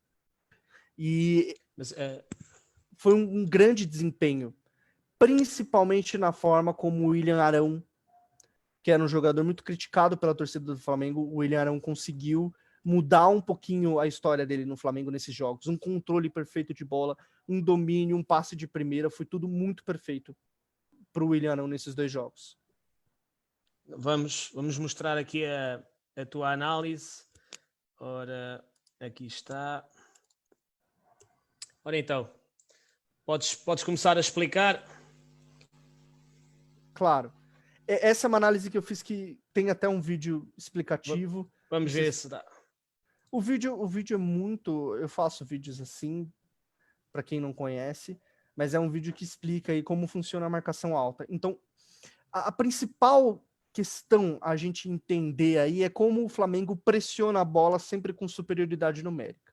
Quem tá com a bola recebe a pressão de 2, como aí. Pode soltar. Então você tem aí, pode deixar o vídeo rolando. Então você tem 2 pressionando o Alan do Fluminense, que é o jogador que faz essa saída de 3. A bola passa para o outro lado, o Flamengo já consegue fazer de novo superioridade numérica no jogador que tem a bola. 2 pressionam ele. Isso não é por acaso, isso é treinado. De novo, superioridade numérica, lá 2. E aí você percebe esse jogador que está mais à esquerda, o corpo, ele está olhando para a bola, mas o corpo dele está virado para interceptar o passe de retorno. E aí a linha alta. Enquanto o meio-campo, que são 6 jogadores, fazem essa pressão de superioridade numérica, a linha fica quase no meio-campo. Isso não acontece no Brasil. Essa linha alta não acontece no Brasil. Por isso que os setores são tão divididos assim, né? Aqui os zagueiros têm medo de fazer isso. E a gente percebe como a linha anda junta e o Flamengo quase faz gol.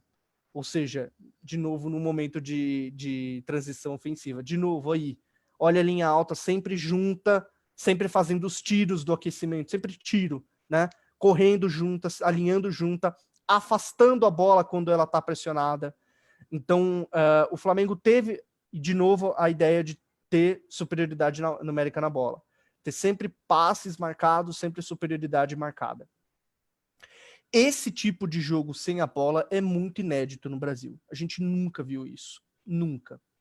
Nunca viu um time avançar tanto, pressionar tanto. O Corinthians de 2015 fazia isso, mas de uma forma tão organizada e principalmente com essa linha alta que induz o adversário tanto ao erro, a gente nunca viu aqui. Vou lembrar contra o gol do Atlético.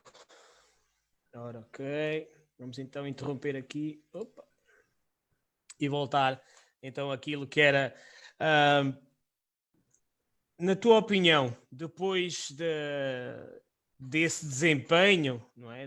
Nas meias finais contra o Grêmio, achas que a partir dessas vitórias, ou do empate e da vitória, a torcida flamenguista, os adeptos do Flamengo, passaram a acreditar imediatamente na final, que iriam ganhar a final da Libertadores contra o River, sabendo sempre, primeiro, que o River é um dos maiores campeões da história da Libertadores, né? É um clube muito, muito complicado de se defrontar, e é um clube que, ao contrário do Flamengo, está muito mais habituado a estar presente nas finais da Libertadores. Sim, e é o atual campeão, né? Chegou na final como o atual campeão. Exatamente. É importante explicar para quem tá ouvindo em Portugal que o Flamengo é um time que tem pouca tradição internacional. O Flamengo chegou a uma final de Libertadores, que foi a final em 1981 com o Zico. De lá para cá, o Flamengo sofreu várias eliminações internacionais, não conseguia ter campanhas de destaque. Chegou na semifinal, se eu não me engano, da Libertadores só em 1983. Então, era um time de relativa pouca expressão na Libertadores, porque chegava muito pouco. Essa vitória, a vitória principalmente contra o Internacional e depois contra o Grêmio, é uma vitória que desfaz esse nó.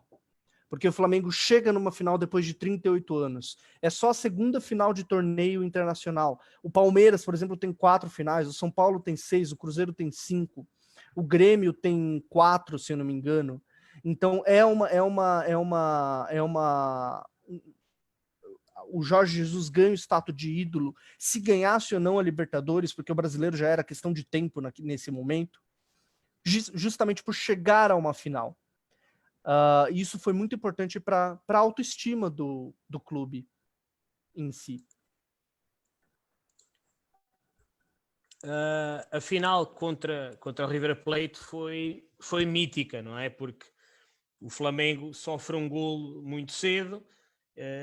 Na minha opinião, até nem jogou muito bem, muito sinceramente. Acho que foi provavelmente dos jogos menos conseguidos do Flamengo. Não jogou bem. Sob o comando do Jorge Jesus. Na tua opinião, na tua perspectiva, como é que foi esse jogo e quais é que foram as chaves da vitória do Flamengo, sendo que nós temos aí também uma análise tua, provavelmente para explicar, na tua opinião, não é? Qual é que foi a grande chave da vitória do Flamengo? Exato. O Flamengo não fez um bom jogo. Eu diria que foi um jogo equilibrado no final das contas, porque o River foi muito melhor no primeiro tempo e o Flamengo foi muito melhor dos 20 minutos até o final. Então, foi um jogo aí, o River foi melhor no primeiro tempo, até os 20 minutos foi muito disputado, muito equiparado, e aí o Flamengo foi muito melhor depois da entrada do Diego. E aí o Diego, que se lesionou e ficou fora, entrou na função do Gerson. E o Diego é um grande distribuidor de bola. O Diego conseguiu fazer a versão do Gerson. O Flamengo não conseguia atacar, justamente porque aquela entrelinha daqueles 4 jogadores, os laterais estavam muito bem marcados, e o Gerson, que é o distribuidor quando o lateral estava marcado, o Gerson distribuía, achava algumas soluções. E o Gerson não conseguiu mais fazer essa distribuição. E o River Plate acaba fazendo o gol logo no início, e o Flamengo não consegue se organizar. Aí o Mister tira o Gerson, coloca o Diego, e o Flamengo retoma o controle da bola para ele. Foram 2 gols fortuitos, 2 gols nos 5 minutos finais, 2 gols do Gabigol, um com erro grosseiro do Pinheira, do zagueiro do River Plate. Mas eu acho que falar que os gols saíram de erro dá uma impressão que o Flamengo não mereceu. Muito pelo contrário, o Flamengo mereceu, porque aí o Diego mudou a forma como o Flamengo tocava a bola. O Diego conseguia tirar a bola da pressão e mudar ela de lugar. O Gerson não, o Gerson sucumbia à pressão do River. E aí o Flamengo teve... a gente fala aqui no Brasil geralmente que jogos de final são jogos para ganhar, não são jogos para jogar. E aí mostrou uma maturidade muito grande, porque o Flamengo jogou tão bem desde junho, e aí no jogo em que ele precisava ganhar, ele talvez não foi tão bem, mas ele ganhou. Vamos mostrar aqui a tua análise. Ora, só um instantinho. Isto aqui está. Vamos então agora mostrar a tua análise, precisamente. Como a entrada de Diego ajudou o Flamengo a retomar o controle no jogo do bi da Libertadores. Ora, isso mesmo. E aí, essa análise ela é bem focada no Diego, em como o Diego mudou esse jogo, em como o Diego foi fundamental para o Flamengo. O Diego, que era um jogador também muito criticado. O Flamengo ajudou. Essa imagem mostra um pouquinho esse losango do River Plate pressionando demais o Arão e o Gerson, não dando espaço para o Gerson conseguir acionar o quarteto ofensivo. Esse foi o primeiro tempo. O River Plate lá atrás, pressionando, e o Flamengo tentando jogar com a bola, não conseguindo, e às vezes se expondo um pouquinho. O Felipe Luiz foi mal nesse jogo, muito mal. Foi pelo lado dele que saiu o gol. Exato. E o River Plate O River Plate é um time que já vai para o 7º ano do Gallardo, então é de fato um time mais experiente. Aí os laterais, o River Plate faz encaixes bem rápidos, os laterais sem condições de tocar a bola, de fazer aquilo, aquela imagem do Rafinha com várias opções de passe, a gente vê aí as opções de passe todas marcadas. Aqui também pressão do River, não é? Ou seja, o River Plate fez um pouco ao Flamengo aquilo que o Flamengo fazia no Brasileirão, aos seus adversários, não é? Exatamente isso. Usou um pouquinho, né? Mudou um pouquinho o Flamengo passou a sofrer do que ele fazia. O que é interessante. É interessante, sim, senhor. Aqui também, 4-3, exatamente. Achas que o Gerson não esteve bem nesta final por alguma condicionante física? Porque ele, dos poucos jogadores que o Jorge Jesus ia trocando, ele até era um deles, não é? Achas que ele chegou ali diminuído fisicamente à final? Acho que falta um pouquinho mais de... Acho que a questão aí é mental. O Gerson é um jogador muito jovem, foi para a Europa muito jovem, foi para Roma muito jovem, então é um jogador que a ser desenvolvido pelo Jesus ainda. Por isso que o Jesus sempre, constantemente trocava ele pelo Diego, que é um jogador de grande experiência, Atlético de Madrid, enfim. Não tem E nem o também que falar do passou Diego. pelo Porto também, passou aqui pelo Passou Porto pelo em Porto Portugal. também, é verdade. Exatamente. Passou pelo Porto também. Não foi muito feliz aqui, mas passou por aqui. E então, depois, a partir do momento em que o Diego entra, o Flamengo começa a controlar o jogo, não é?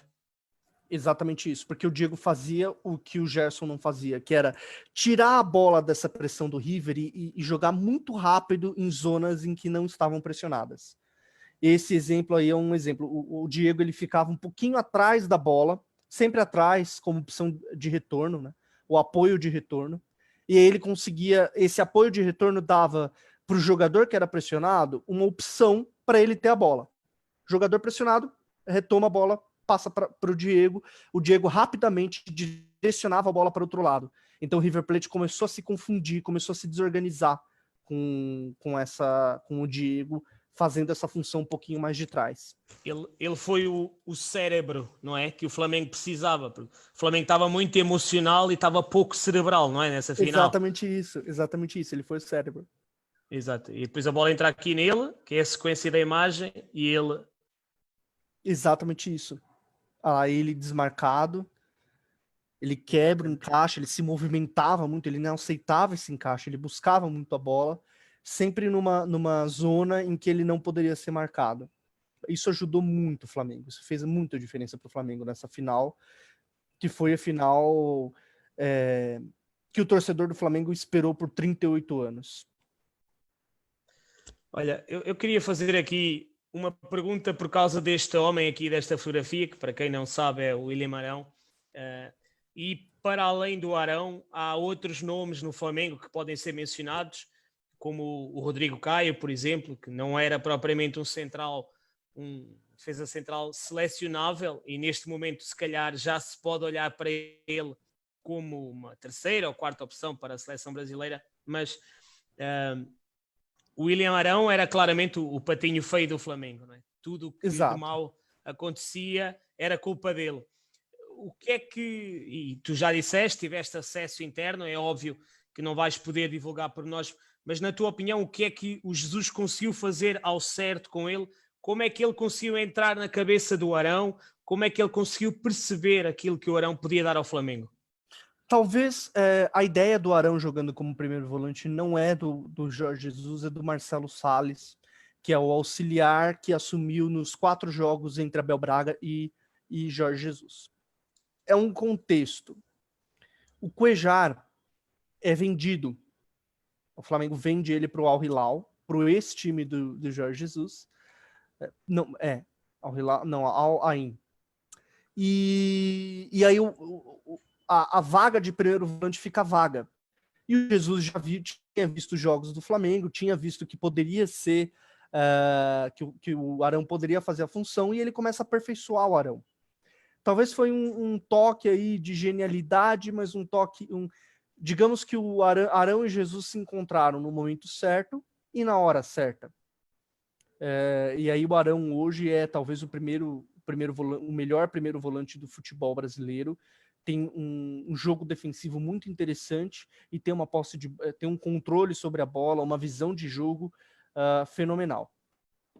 E o Rodrigo Caio, toda a gente dizia que ele era pouco agressivo, que era, pronto, dormia muito no ponto, digamos assim, não é? E a verdade é que, na minha opinião, o patrão da defesa era o Pablo Mari, aquele defesa central xerifão, que pela sua imponência física impunha respeito, mas a verdade é que o Rodrigo Caio faz, muito provavelmente, a melhor época da sua carreira. Sim, sim. Rodrigo Caio é um zagueiro muito olhado pelo Barcelona, porque ele é um zagueiro de ocupação de espaço. Ele não é um xerifão. Ele não é um jogador de imposição física. Ele é o jogador de conter espaço, de virar o corpo, de interceptar a bola, de fazer gol de bola parada. E o Flamengo passou a marcar por zona, e isso protegeu o Rodrigo Caio. O Rodrigo Caio, no mano a mano, ele é muito ruim, porque ele não tem imponência física. Mas ele, quando ele está protegido por um volante e pelo outro zagueiro, que é o Pablo Mari, ele tem essa imposição. Ele consegue conter as ações do adversário. O Rodrigo Caio ficou 10 anos no São Paulo sendo criticado, e o São Paulo nunca jogou da forma que o Flamengo jogou. Eu tenho uma teoria, não existe jogador É uma teoria meio estranha, Laurindo, mas eu acho que não existe jogador ruim. Existe jogador no contexto que ele não performa bem. O Rodrigo Caio é o grande exemplo. Se você troca o contexto, o jogador consegue desempenhar o que ele tem bem. O Rodrigo Caio também é outro encontro do cara certo com do cara certo com o técnico certo no time certo. E hoje é talvez o melhor central aqui do Brasil. E o próprio Bruno Henrique tem uma história muito curiosa, não é? Porque ele, se calhar muita gente já não acreditava que ele, com a idade dele, conseguisse atingir o nível que atingiu, porque ao contrário do Gabigol é novo, tem 21, 22 anos, não é? O Bruno Henrique já está com 27 ou 28 e depois de uma passagem com menos sucesso aqui na Europa e depois o regresso ao Brasil também não correu assim tão bem, ele parece que foi feito para este Flamengo. Sim. É um jogador de muita velocidade, tem uma velocidade muito grande e ele conseguiu nesse Flamengo expor essa velocidade dele. O Jorge Jesus deu inteligência ao Bruno Henrique, que era uma coisa que faltava. Inteligência na leitura de jogo, não inteligência como ser humano, inteligência de jogo. E hoje o Bruno Henrique talvez seja o que tenha menos inteligência de jogo nesse Flamengo, mas ele compensa isso com um senso com uma passada longa e uma velocidade muito grande. É dificílimo uma defesa parar o Bruno Henrique, porque quando ele começa a correr, ninguém consegue parar. Depois de, e regressando aqui ao nosso guião, depois da conquista da Libertadores, um dia depois o Flamengo perdeu, curiosamente, com o Grêmio do Renato Gaúcho e matematicamente o Flamengo acaba por ser consagrado campeão brasileiro. Na tua opinião, a conquista do Brasileirão foi a consagração final do Jorge Jesus ou isso só o levou a ser unanimemente considerado como o melhor treinador neste momento a atuar no Brasil, com a conquista da Supercopa do Brasil e também da Recopa Sul-Americana? Eu acredito que a conquista do Brasileiro, da Libertadores, ela vai numa toada de desempenho, de muito desempenho, na verdade. Então, são duas conquistas parecidas, de um time que estava performando muito bem. E, de fato, é um ano incrível. É muito difícil no futebol brasileiro um time ganhar Brasileiro e Libertadores no mesmo ano. Só o Santos do Pelé tinha feito igual. Num momento em que o brasileiro tinha menos jogos, era disputado num outro formato. Então é muito difícil, por isso que é a exceção da exceção. Isso consagra o Flamengo. O Flamengo tem o melhor elenco, é o maior faturamento, é o time mais rico do Brasil, são os maiores salários do Brasil. O Jorge Jesus ganha um salário que é o maior salário, é o dobro do maior salário já pago a um treinador no Brasil. Se não me engano, o maior salário tinha sido o Felipão em 2012 no Palmeiras, ele ganhava 700 mil reais. O Jorge Jesus ganha quase 3 milhões de reais hoje com o euro, né? Em valores aproximados. Então, tudo isso eleva o Flamengo a um status de... Tem até uma piadinha entre os jogadores. O Flamengo está em outro patamar. E, de fato, o Flamengo está em outro patamar. O elenco do Flamengo é muito bom, o treinador do Flamengo é muito bom, o Flamengo paga muito. O Flamengo teve uma postura muito questionável, está tendo uma postura muito questionável agora, numa tragédia que aconteceu com os jogadores da base, e agora, nesse momento de pandemia, talvez seja que o Flamengo venha pecando muito nessa postura extra-campo. Mas dentro de campo, o trabalho feito dentro de campo é uma união de fatores. Tem o melhor técnico, os melhores jogadores, e eu acredito que o futebol é muito coletivo. É a união de todo mundo que consegue fazer esse status para estar tanto em outro patamar, e quando o futebol estava acontecendo aqui no Brasil, o Flamengo só ganhava e fazia muitos gols e estava ainda aperfeiçoando o que ele mostrou ano passado. Há pouco falaste de uma situação que ainda não abordamos, que teve ou que tem a ver com as escolhas em termos de jogadores que o Jorge Jesus fez. Ou seja, ele chega, vai buscar o Rafinha, vai buscar o Filipe Luís, o Pablo Mari, o Gerson. obviamente que isso foi fundamental para a conquista. Não é propriamente normal no Brasil um treinador chegar a um clube, mesmo com a dimensão do Flamengo, e dizer assim, eu quero este, aquele, e eles vêm. Sim, sim, é isso. O Jorge Jesus teve a primeira oportunidade de montar um elenco, montar de fato o elenco. Tanto é que ele contrata o Pedro, que estava na Fiorentina, para ser o centroavante dele, para ser a segunda opção da fase ofensiva dele, para não depender tanto quando um jogo em que o Gabigol e Bruno Henrique não conseguirem atacar entre linha, de conseguir dele conseguir ter alternativas. Então, até o futebol parar aqui no dia 14 de março, o Flamengo estava passando o trator, como se fala, em todos os adversários.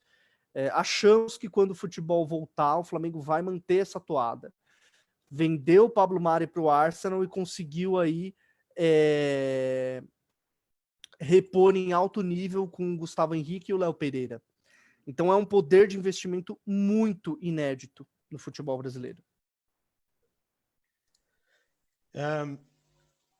Para além disso, na tua opinião, nós aqui em Portugal temos acompanhado, algumas pessoas têm feito matéria relativamente também a alguma tecnologia que está a ser aplicada naqueles que são os treinos do Flamengo.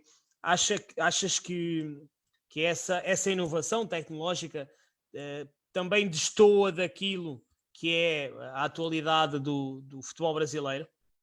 Ou já há treinadores que começam a perceber que a tecnologia é bem-vinda, só que ainda não estão, se calhar, tão adaptados a ela como o próprio Jorge Jesus? Eu acredito que muitos times usam aquela tecnologia. É um pouco injusto achar que o Flamengo usou aquela tecnologia, que ela já existe em outros clubes. O que acontece é que no Brasil, sempre quando um time ganha, tudo que ele faz passa a ter um espaço maior. Mas acho que o futebol brasileiro, em termos de tecnologia, já está muito avançado. O que a gente precisa agora é de uma comissão técnica que saiba usar a tecnologia, que talvez seja o diferencial da comissão técnica do Jesus. É uma comissão técnica, o João de Deus, todos os preparadores dele, analistas, extremamente integrada. Talvez essa seja a lição que o Jesus deixe. Uma comissão que esteja integrada no trabalho de campo e que vá usando os dados provenientes da tecnologia para melhorar o trabalho de campo.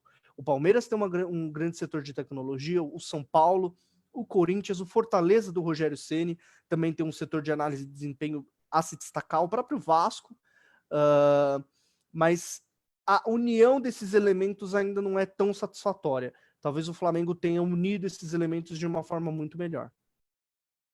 Tu falaste agora da comissão técnica do Flamengo estar integrada naquilo que é o trabalho de campo. Isso ainda não é uma realidade nos outros clubes? O trabalho de campo ainda é feito de forma um pouco semelhante àquilo que a gente vê em campo, ou seja, dividido? Em alguns clubes, sim, mas na maioria dos clubes, não. Na maioria dos clubes é integrado. Na maioria dos clubes, o auxiliar é um analista de desempenho, e ao mesmo tempo dele ser um analista de desempenho, ele vai munindo o técnico de informações sobre o modelo de jogo. Eu acho que o futebol brasileiro está já nesse nível. O que a gente precisa ainda melhorar é como integrar a análise de desempenho, é promover, na verdade, uma integração total entre a análise de desempenho da captação, análise de desempenho do próprio time e análise de desempenho do time adversário. Mas eu acho que nesse fator, os times brasileiros são parecidos. A gente tem ainda tem departamentos aqui. Talvez a gente precise crescer esses departamentos. Porque os times brasileiros têm 2, 3 analistas. A gente precisa talvez de 5, 6 analistas. E aí parte de uma questão financeira da gente poder, do futebol brasileiro, poder pagar esses profissionais. Achas que neste ano agora de 2020 o Flamengo é capaz de manter esta toada vencedora e voltar a conseguir conquistar o Campeonato Brasileiro e a Libertadores? Sem sombra de dúvida, o Flamengo é o grande favorito a tudo. O Flamengo é o grande favorito ao Campeonato Brasileiro, ao Estadual, à Copa do Brasil e à Libertadores. Ser favorito não significa que ele vai ganhar tudo ou que ele tem a obrigação de ganhar tudo. Mas, de fato, é um elenco, um nível de trabalho, e o Jesus que praticamente está renovando o contrato, que o contrato dele acabou agora em maio, acaba dia 31 de maio, se eu não me engano, ele vai renovar por mais um ano. Com certeza o Flamengo está muito acima do Brasil, dos outros times no Brasil. Mas também, aqui no Brasil, normalmente os favoritos nem sempre ganham. E às vezes há até o favoritismo em excesso aqui é muito ruim, porque cria-se uma pressão muito grande e aí o treinador não tem tempo para trabalhar. Digamos que é uma lua de mel. Hoje, o Flamengo está numa lua de mel com seu torcedor. Se em algum momento o trabalho do Jesus dá uma pequena estagnada, no sentido de precisar precisar essa evolução e precisar de resultados, e os resultados pararem de vir, aí talvez seja um empecilho para confirmar esse favoritismo. Mas hoje o Flamengo é muito favorito a tudo. E o que na não tua significa opinião, ganhar. exatamente. E na tua opinião, quais é que são os principais rivais do Flamengo? O Grêmio, provavelmente, não é? E para além do Grêmio, quem é que poderá ser o grande rival do Flamengo, pelo menos a nível do Brasileirão? Eu acredito que a nível do Brasileirão, Grêmio, São Paulo, principalmente o São Paulo, Palmeiras e Internacional. Tem times interessantes, tem elencos interessantes, treinadores com ideias interessantes. Hoje o futebol brasileiro se vê numa realidade que nós estamos começando a entrar na realidade que é muito cara de vocês, por exemplo, que já é conhecida de vocês. Sporting, Porto E Benfica. e Benfica disputam títulos, e o futebol português tem mais clubes. Aqui no Brasil, nós temos 12 clubes chamados grandes. Aí, talvez, nos últimos anos, houve uma troca de inversão. O Botafogo deixou de ter capacidade financeira para disputar título, e o Atlético Paranaense está tendo essa capacidade, tanto é que está na Libertadores. Eu acredito que dentro desses 12 grandes, o título sempre fica entre Flamengo, Corinthians, São Paulo, Palmeiras, Internacional, aí um outro quinto que pode ser Inter, Grêmio, Atlético Mineiro. O Atlético Mineiro que contratou o Jorge Sampaoli também é um exemplo. Então eu colocaria hoje Flamengo como favorito, São Paulo, Palmeiras, Atlético Mineiro e Internacional como os grandes rivais do Flamengo, né, nessa temporada. É curioso que o São Paulo, em 2019, não perdeu com o Flamengo.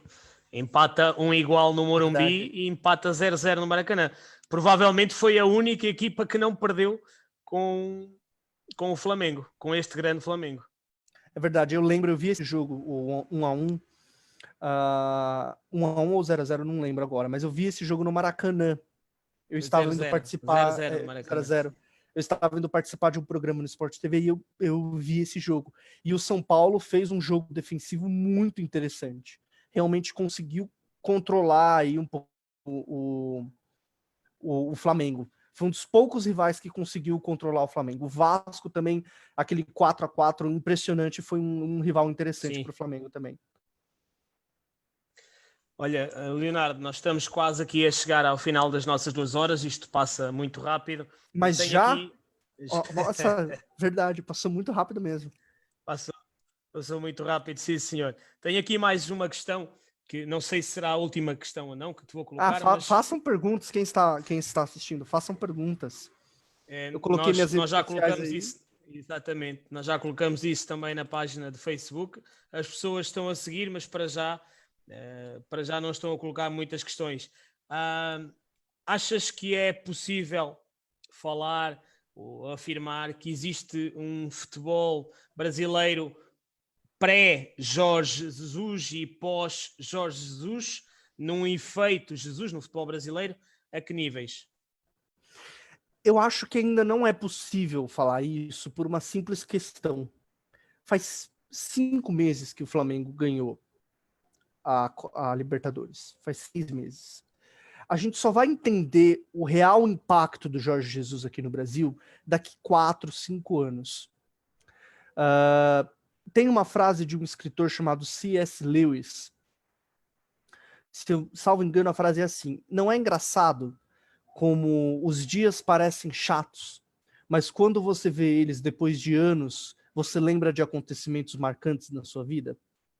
Quando alguma coisa acontece, a gente nunca tem a real dimensão do que aquilo vai representar. Uma viagem, um namoro, um jogo, uma vitória, uma derrota. O futebol é a mesma coisa. A gente só vai... a real dimensão do impacto Jorge Jesus aqui no Brasil, nós só vamos entender quando o futebol voltar aqui, no ano que vem e talvez em 2022. Por quê? Porque aí nós vamos observar se os clubes brasileiros vão de fato se organizar melhor, se os métodos de treinamento que eu expliquei para vocês vão ser adotados aqui. Hoje, o Jorge Jesus é uma exceção positiva, é um técnico extraordinário, mas o futebol ainda não aprendeu com ele. Nós temos que ver, por exemplo, se ele vai ser igual o que foi o Flamengo de 81, que foi um time espetacular, mas que o futebol brasileiro continuou estagnado. E só o tempo pode dar realmente essa dimensão para nós. Eu acho que lá para 2000, na próxima Copa, não, mas 2023, 2024, por aí, como a gente vai lembrar do Jorge Jesus? Eu sempre falo do Corinthians do Tite em 2015 porque foi um time extremamente significativo aqui no Brasil. Hoje, 5 anos depois, a gente consegue medir o impacto dele. Então, talvez com o Jorge Jesus tem um nome para isso, distância histórica. A gente precisa um pouquinho de distância histórica para medir o real impacto dele. Na história do futebol brasileiro, só uma equipa, pelo menos é aquilo que eu sei, e se eu estiver errado, por favor, corrige-me. Só uma equipa conseguiu ser tricampeã seguida no Brasileirão, que foi o São Paulo do Muricy. 2006, 2007, 2008. Não é fácil, tendo em conta tudo aquilo que nós já sabemos e que tu falaste aqui connosco, que está envolvido com o futebol brasileiro, calendário, falta de organização, tudo isso, e o São Paulo nesses 3 anos conseguiu ser tricampeão brasileiro. É possível o Flamengo, mantendo Jorge Jesus, mantendo esta capacidade económica, conseguir igualar esse feito ou até suplantar? Acho que sim, com certeza. Possível é. Acho que é pouco provável, mas acho que é possível. Por que acho pouco provável? Porque o futebol brasileiro é extremamente dinâmico. A gente ainda não tem um período de domínio como o Porto domina o futebol português nos últimos 5, 6 anos. O São Paulo dominou aquele período, mas ganhou só 3 brasileiros, não equivale um só, né? São 3 brasileiros. Mas não conseguiu, por exemplo, ganhar a Copa do Brasil, não disputava a Copa do Brasil e não conseguiu ganhar a Paulistão estadual. Exato. E não conseguiu ganhar a Libertadores. Inclusive, o Muricy foi demitido por não ganhar a Libertadores. Então, eu tomo um pouquinho de cuidado ao afirmar que estamos diante de uma nova era. De novo, distância histórica. Se o Flamengo ganhar o Brasileiro esse ano, talvez a gente esteja aí presenciando uma era de conquistas do Flamengo. Na década de 80, por exemplo, o Flamengo ganhou, se não me engano, 3 brasileiros em 80 e 83. Foi uma década de domínio do Flamengo. Uma década em que o Flamengo conseguiu fazer grandes times, mas certamente a gente vai ver o Flamengo na Libertadores por 5 anos seguidos. Certamente o Flamengo vai disputar título. Se perder título vai ser por detalhe. Certamente vai ser um time competitivo como o Grêmio é. O Grêmio é o time mais constante do Brasil nos últimos anos. E você vê, ele ganhou uma Libertadores e uma Copa do Brasil, mas ele tá sempre disputando. Eu acho que o Flamengo tá sempre disputando e tem muitas chances de ganhar tudo que disputa. Ora, a propósito do Grêmio, como é que isso, para quem trabalha na comunicação social, deve ser muito interessante seguir. Como é que viste aquela troca de ideias entre o Renato Gaúcho e vocês da mídia antes do jogo, dessa fase, né? Porque ele dizia que o Grêmio era claramente a melhor equipa do Brasil, praticava claramente o melhor futebol do Brasil e depois veio a meia-final e pronto, e aconteceu aquilo que aconteceu. Como é que vês esse género de situações? O Renato é um Renato que é ex-jogador, jogou... Em qual clube europeu ele jogou? Foi na Roma? Sim, na Roma. Foi na Roma, né? Não foi bem na Exatamente. Roma. Ele é um jogador muito típico aqui do Brasil. O Renato, ele faz esse tipo de coisa. Não sei se vocês sabem, quem está assistindo, mas ele, em entrevistas, se declara maior do que o Cristiano Ronaldo. Ele fala que o Cristiano Ronaldo é muito marketing, que ele jogou mais. O Renato Gaúcho fez gol em final de Mundial e Libertadores pelo Grêmio. Foi jogador do Grêmio. É o único brasileiro campeão da Libertadores como jogador e técnico. Único. Exatamente. Então ele é muito folclórico. Ele é extremamente folclórico. Ele adora essas declarações, adora se achar. Eu acho que faz parte do trabalho dele. Não concordo, acho que o Flamengo tinha o melhor futebol do Brasil naquele tempo. Mas faz parte do jogo de cena. Ele fala Exato. isso pra gente falar dele e a gente não falar do time dele. É isso que ele é o jogo de cena, o Scolari fazia esse jogo de cena como poucos.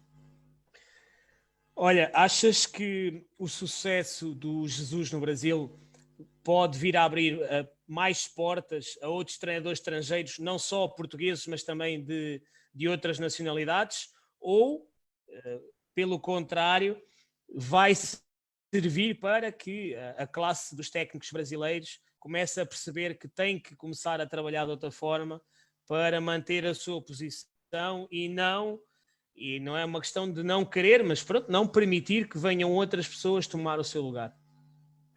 Eu vejo o intercâmbio de técnicos como algo natural no mundo globalizado, é algo só positivo, mas o que dita realmente é o resultado. No Brasil, o que dita é o resultado, sempre. Não é o que o time joga. Jorge Jesus e Sampaoli, Jorge e Sampaoli, argentino, tiveram bons trabalhos aqui, só que se eles não tiverem bons trabalhos em 2020, em 2021 a tendência muda. O Brasil é um país que muda muito rápido. Em 2017, em 2017 o Fábio Carille ganhou Sim. o campeonato estadual e o brasileiro. E aí, em 2018, uma série de clubes foram atrás de treinadores jovens. Em 2018, o Felipão Scolari ganhou o Campeonato Brasileiro e o Mano Menezes ganhou a Copa do Brasil. E aí os clubes foram numa série de treinadores experientes. A gente vive cheio de modismo aqui. De novo, distância histórica. Eu acho que sim, foi algo sem precedentes. O Jorge Jesus é o segundo estrangeiro a ganhar uma Libertadores, o primeiro é o croata, com o Colo-Colo em 1991. É muito difícil para estrangeiros fazerem sucesso aqui, por uma questão cultural, não de qualidade individual. Então acho que tudo vai depender do sucesso do Sampaoli esse ano, do sucesso do Eduardo Cudê no Inter, do Gesualdo Ferreira no Santos. O Jesus é visto como exceção. Mas eu espero que o intercâmbio de ideias melhore nosso futebol. Acho que os técnicos precisam melhorar, como sempre, em toda profissão precisam melhorar. Há grandes técnicos brasileiros, há péssimos técnicos brasileiros, como há grandes técnicos portugueses e péssimos técnicos portugueses. Eu sou contra avaliar a pessoa por nacionalidade, mas eu sou muito a favor desse intercâmbio de ideias que o Jesus e o Sampaoli estão promovendo no nosso futebol. Nós falamos só dos pontos fortes do Flamengo. O Flamengo tinha, na tua opinião, pontos fracos? Tinha. Principalmente pelo lado esquerdo. O Flamengo tinha problemas com o lado esquerdo, tinha muitos problemas com o lado esquerdo. Levou muitos gols no setor do Felipe Luiz. Isso é algo a ser solucionado esse ano. E é algo, se não me engano, o Flamengo não levou um gol esse ano e foi pelo mesmo lado do Felipe Luiz. Talvez transformar o Felipe Luiz em meia, um outro lateral, não sei. Ou um ajuste de ideia, um ajuste de jogo mesmo. Mas é um time que pode ser explorado quando essa linha alta se desorganiza, o Flamengo fica muito exposto na defesa. Nenhum time é perfeito. Nenhum time. Todo time tem uma fraqueza a ser explorada. E a do Flamengo talvez seja essa. Se for só essa, provavelmente já é caso raro, porque normalmente tem mais do que uma, não é? E tu só estás a identificar uma. Achas que o Filipe Luís também tem dificuldades pelo seu lado, porque o Bruno Henrique, por exemplo, raramente vem atrás, e mesmo, não é? Ele joga com o Arão e com o Gerson, e nenhum deles também descai para aquele lado para ajudar, não é? Sim, o Arrascaeta preenche o lado. Também. O Pedro Rocha, novo jogador do Flamengo, preenche esse lado também.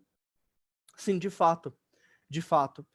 Falta um pouquinho de cobertura para o Filipe Luís. O Gabigol é muito mais... O Everton Ribeiro já está acostumado mais a essa função. O Gabigol está mais acostumado a essa função. Por isso que o lado direito fica tão protegido. E Filipe Luís e Rafinha já estão chegando na curva decrescente da carreira. Então, talvez, o desempenho deles caia por conta da questão física. É algo que o Flamengo precisa pensar. Leonardo, estamos agora mesmo nas 11 horas, 2 horas aqui de emissão. Eu desde já lanço-te aqui um novo convite, que é: vamos esperar para ver o que é que 2020 traz para o futebol brasileiro, tanto para o Jorge Jesus como para o Jesualdo Ferreira. E mediante aquilo que eles forem fazendo, nós haveremos de voltar a falar, e eu gostaria muito que voltasses aqui, trazendo mais análises e mostrando aquelas que são as tuas ideias em relação ao trabalho destes dois treinadores. Isto se eventualmente não houver mais treinadores portugueses a ir trabalhar para o Brasil. Ok? Leonardo, antes das despedidas aqui da nossa parte, o Futebol Apoiado, dou-te a palavra a ti. Muito obrigado uma vez mais por teres aceito o nosso convite. Eu que agradeço. Foram 2 horas que passaram voando. Espero que tenham passado para quem está assistindo também. Novamente agradeço muito o convite. Foi muito legal ter sido o seu primeiro convidado internacional. Me sinto honrado de ser acompanhado em Portugal. Se vocês quiserem me acompanhar, deixei minhas redes sociais nos comentários. E estou aberto a receber comentários, a receber sugestões de pauta, sugestões de textos. É uma felicidade imensa poder falar sobre o jogo, e acho que há muito a se descobrir sobre o jogo. Brasil e Portugal têm laços muito grandes. Eu sou descendente de portugueses, como quase todo brasileiro, né? Eu sou descendente de portugueses com romenos. Os romenos que não são muito bem vistos na Europa, pois é, eu tenho uma descendência direta com romenos. E eu acho que esses laços que são tão profundos porque viemos de vocês, poderiam se estender também no futebol. Admiro o futebol português, admiro a escola portuguesa, admiro Portugal como país, e acho que portugueses e brasileiros têm muito a trocar de conhecimento. Então fica o meu desejo que o que a gente fez hoje aqui, Laurindo, seja o que brasileiros e portugueses façam por mais e mais dias, com base no respeito, no conhecimento. Muito obrigado por esse espaço, um abraço a todos, e se cuidem, espero que todos estejam com saúde. Ora então, nós é que agradecemos, Leonardo. Agradecer a todos aqueles que nos foram seguindo, quer aqui, quer do outro lado do Atlântico, no Brasil, e também noutros lados do mundo. Muito obrigado a todos aqueles que nos seguiram. Não se esqueçam de continuar a acompanhar o Futebol Apoiado, não só na sua página de Facebook, como também no Instagram e no seu canal de YouTube. E convém também relembrar que amanhã, por volta das 21 horas, voltaremos com o futebol ao Futebol Apoiado, neste caso com Guilherme Ramos, do Famalicão, para mais uma noite a falar daquilo que tanto nos apaixona e aquilo que tanto nos une, que é o futebol. Muito obrigado a todos, um resto de bom fim de semana e até uma próxima.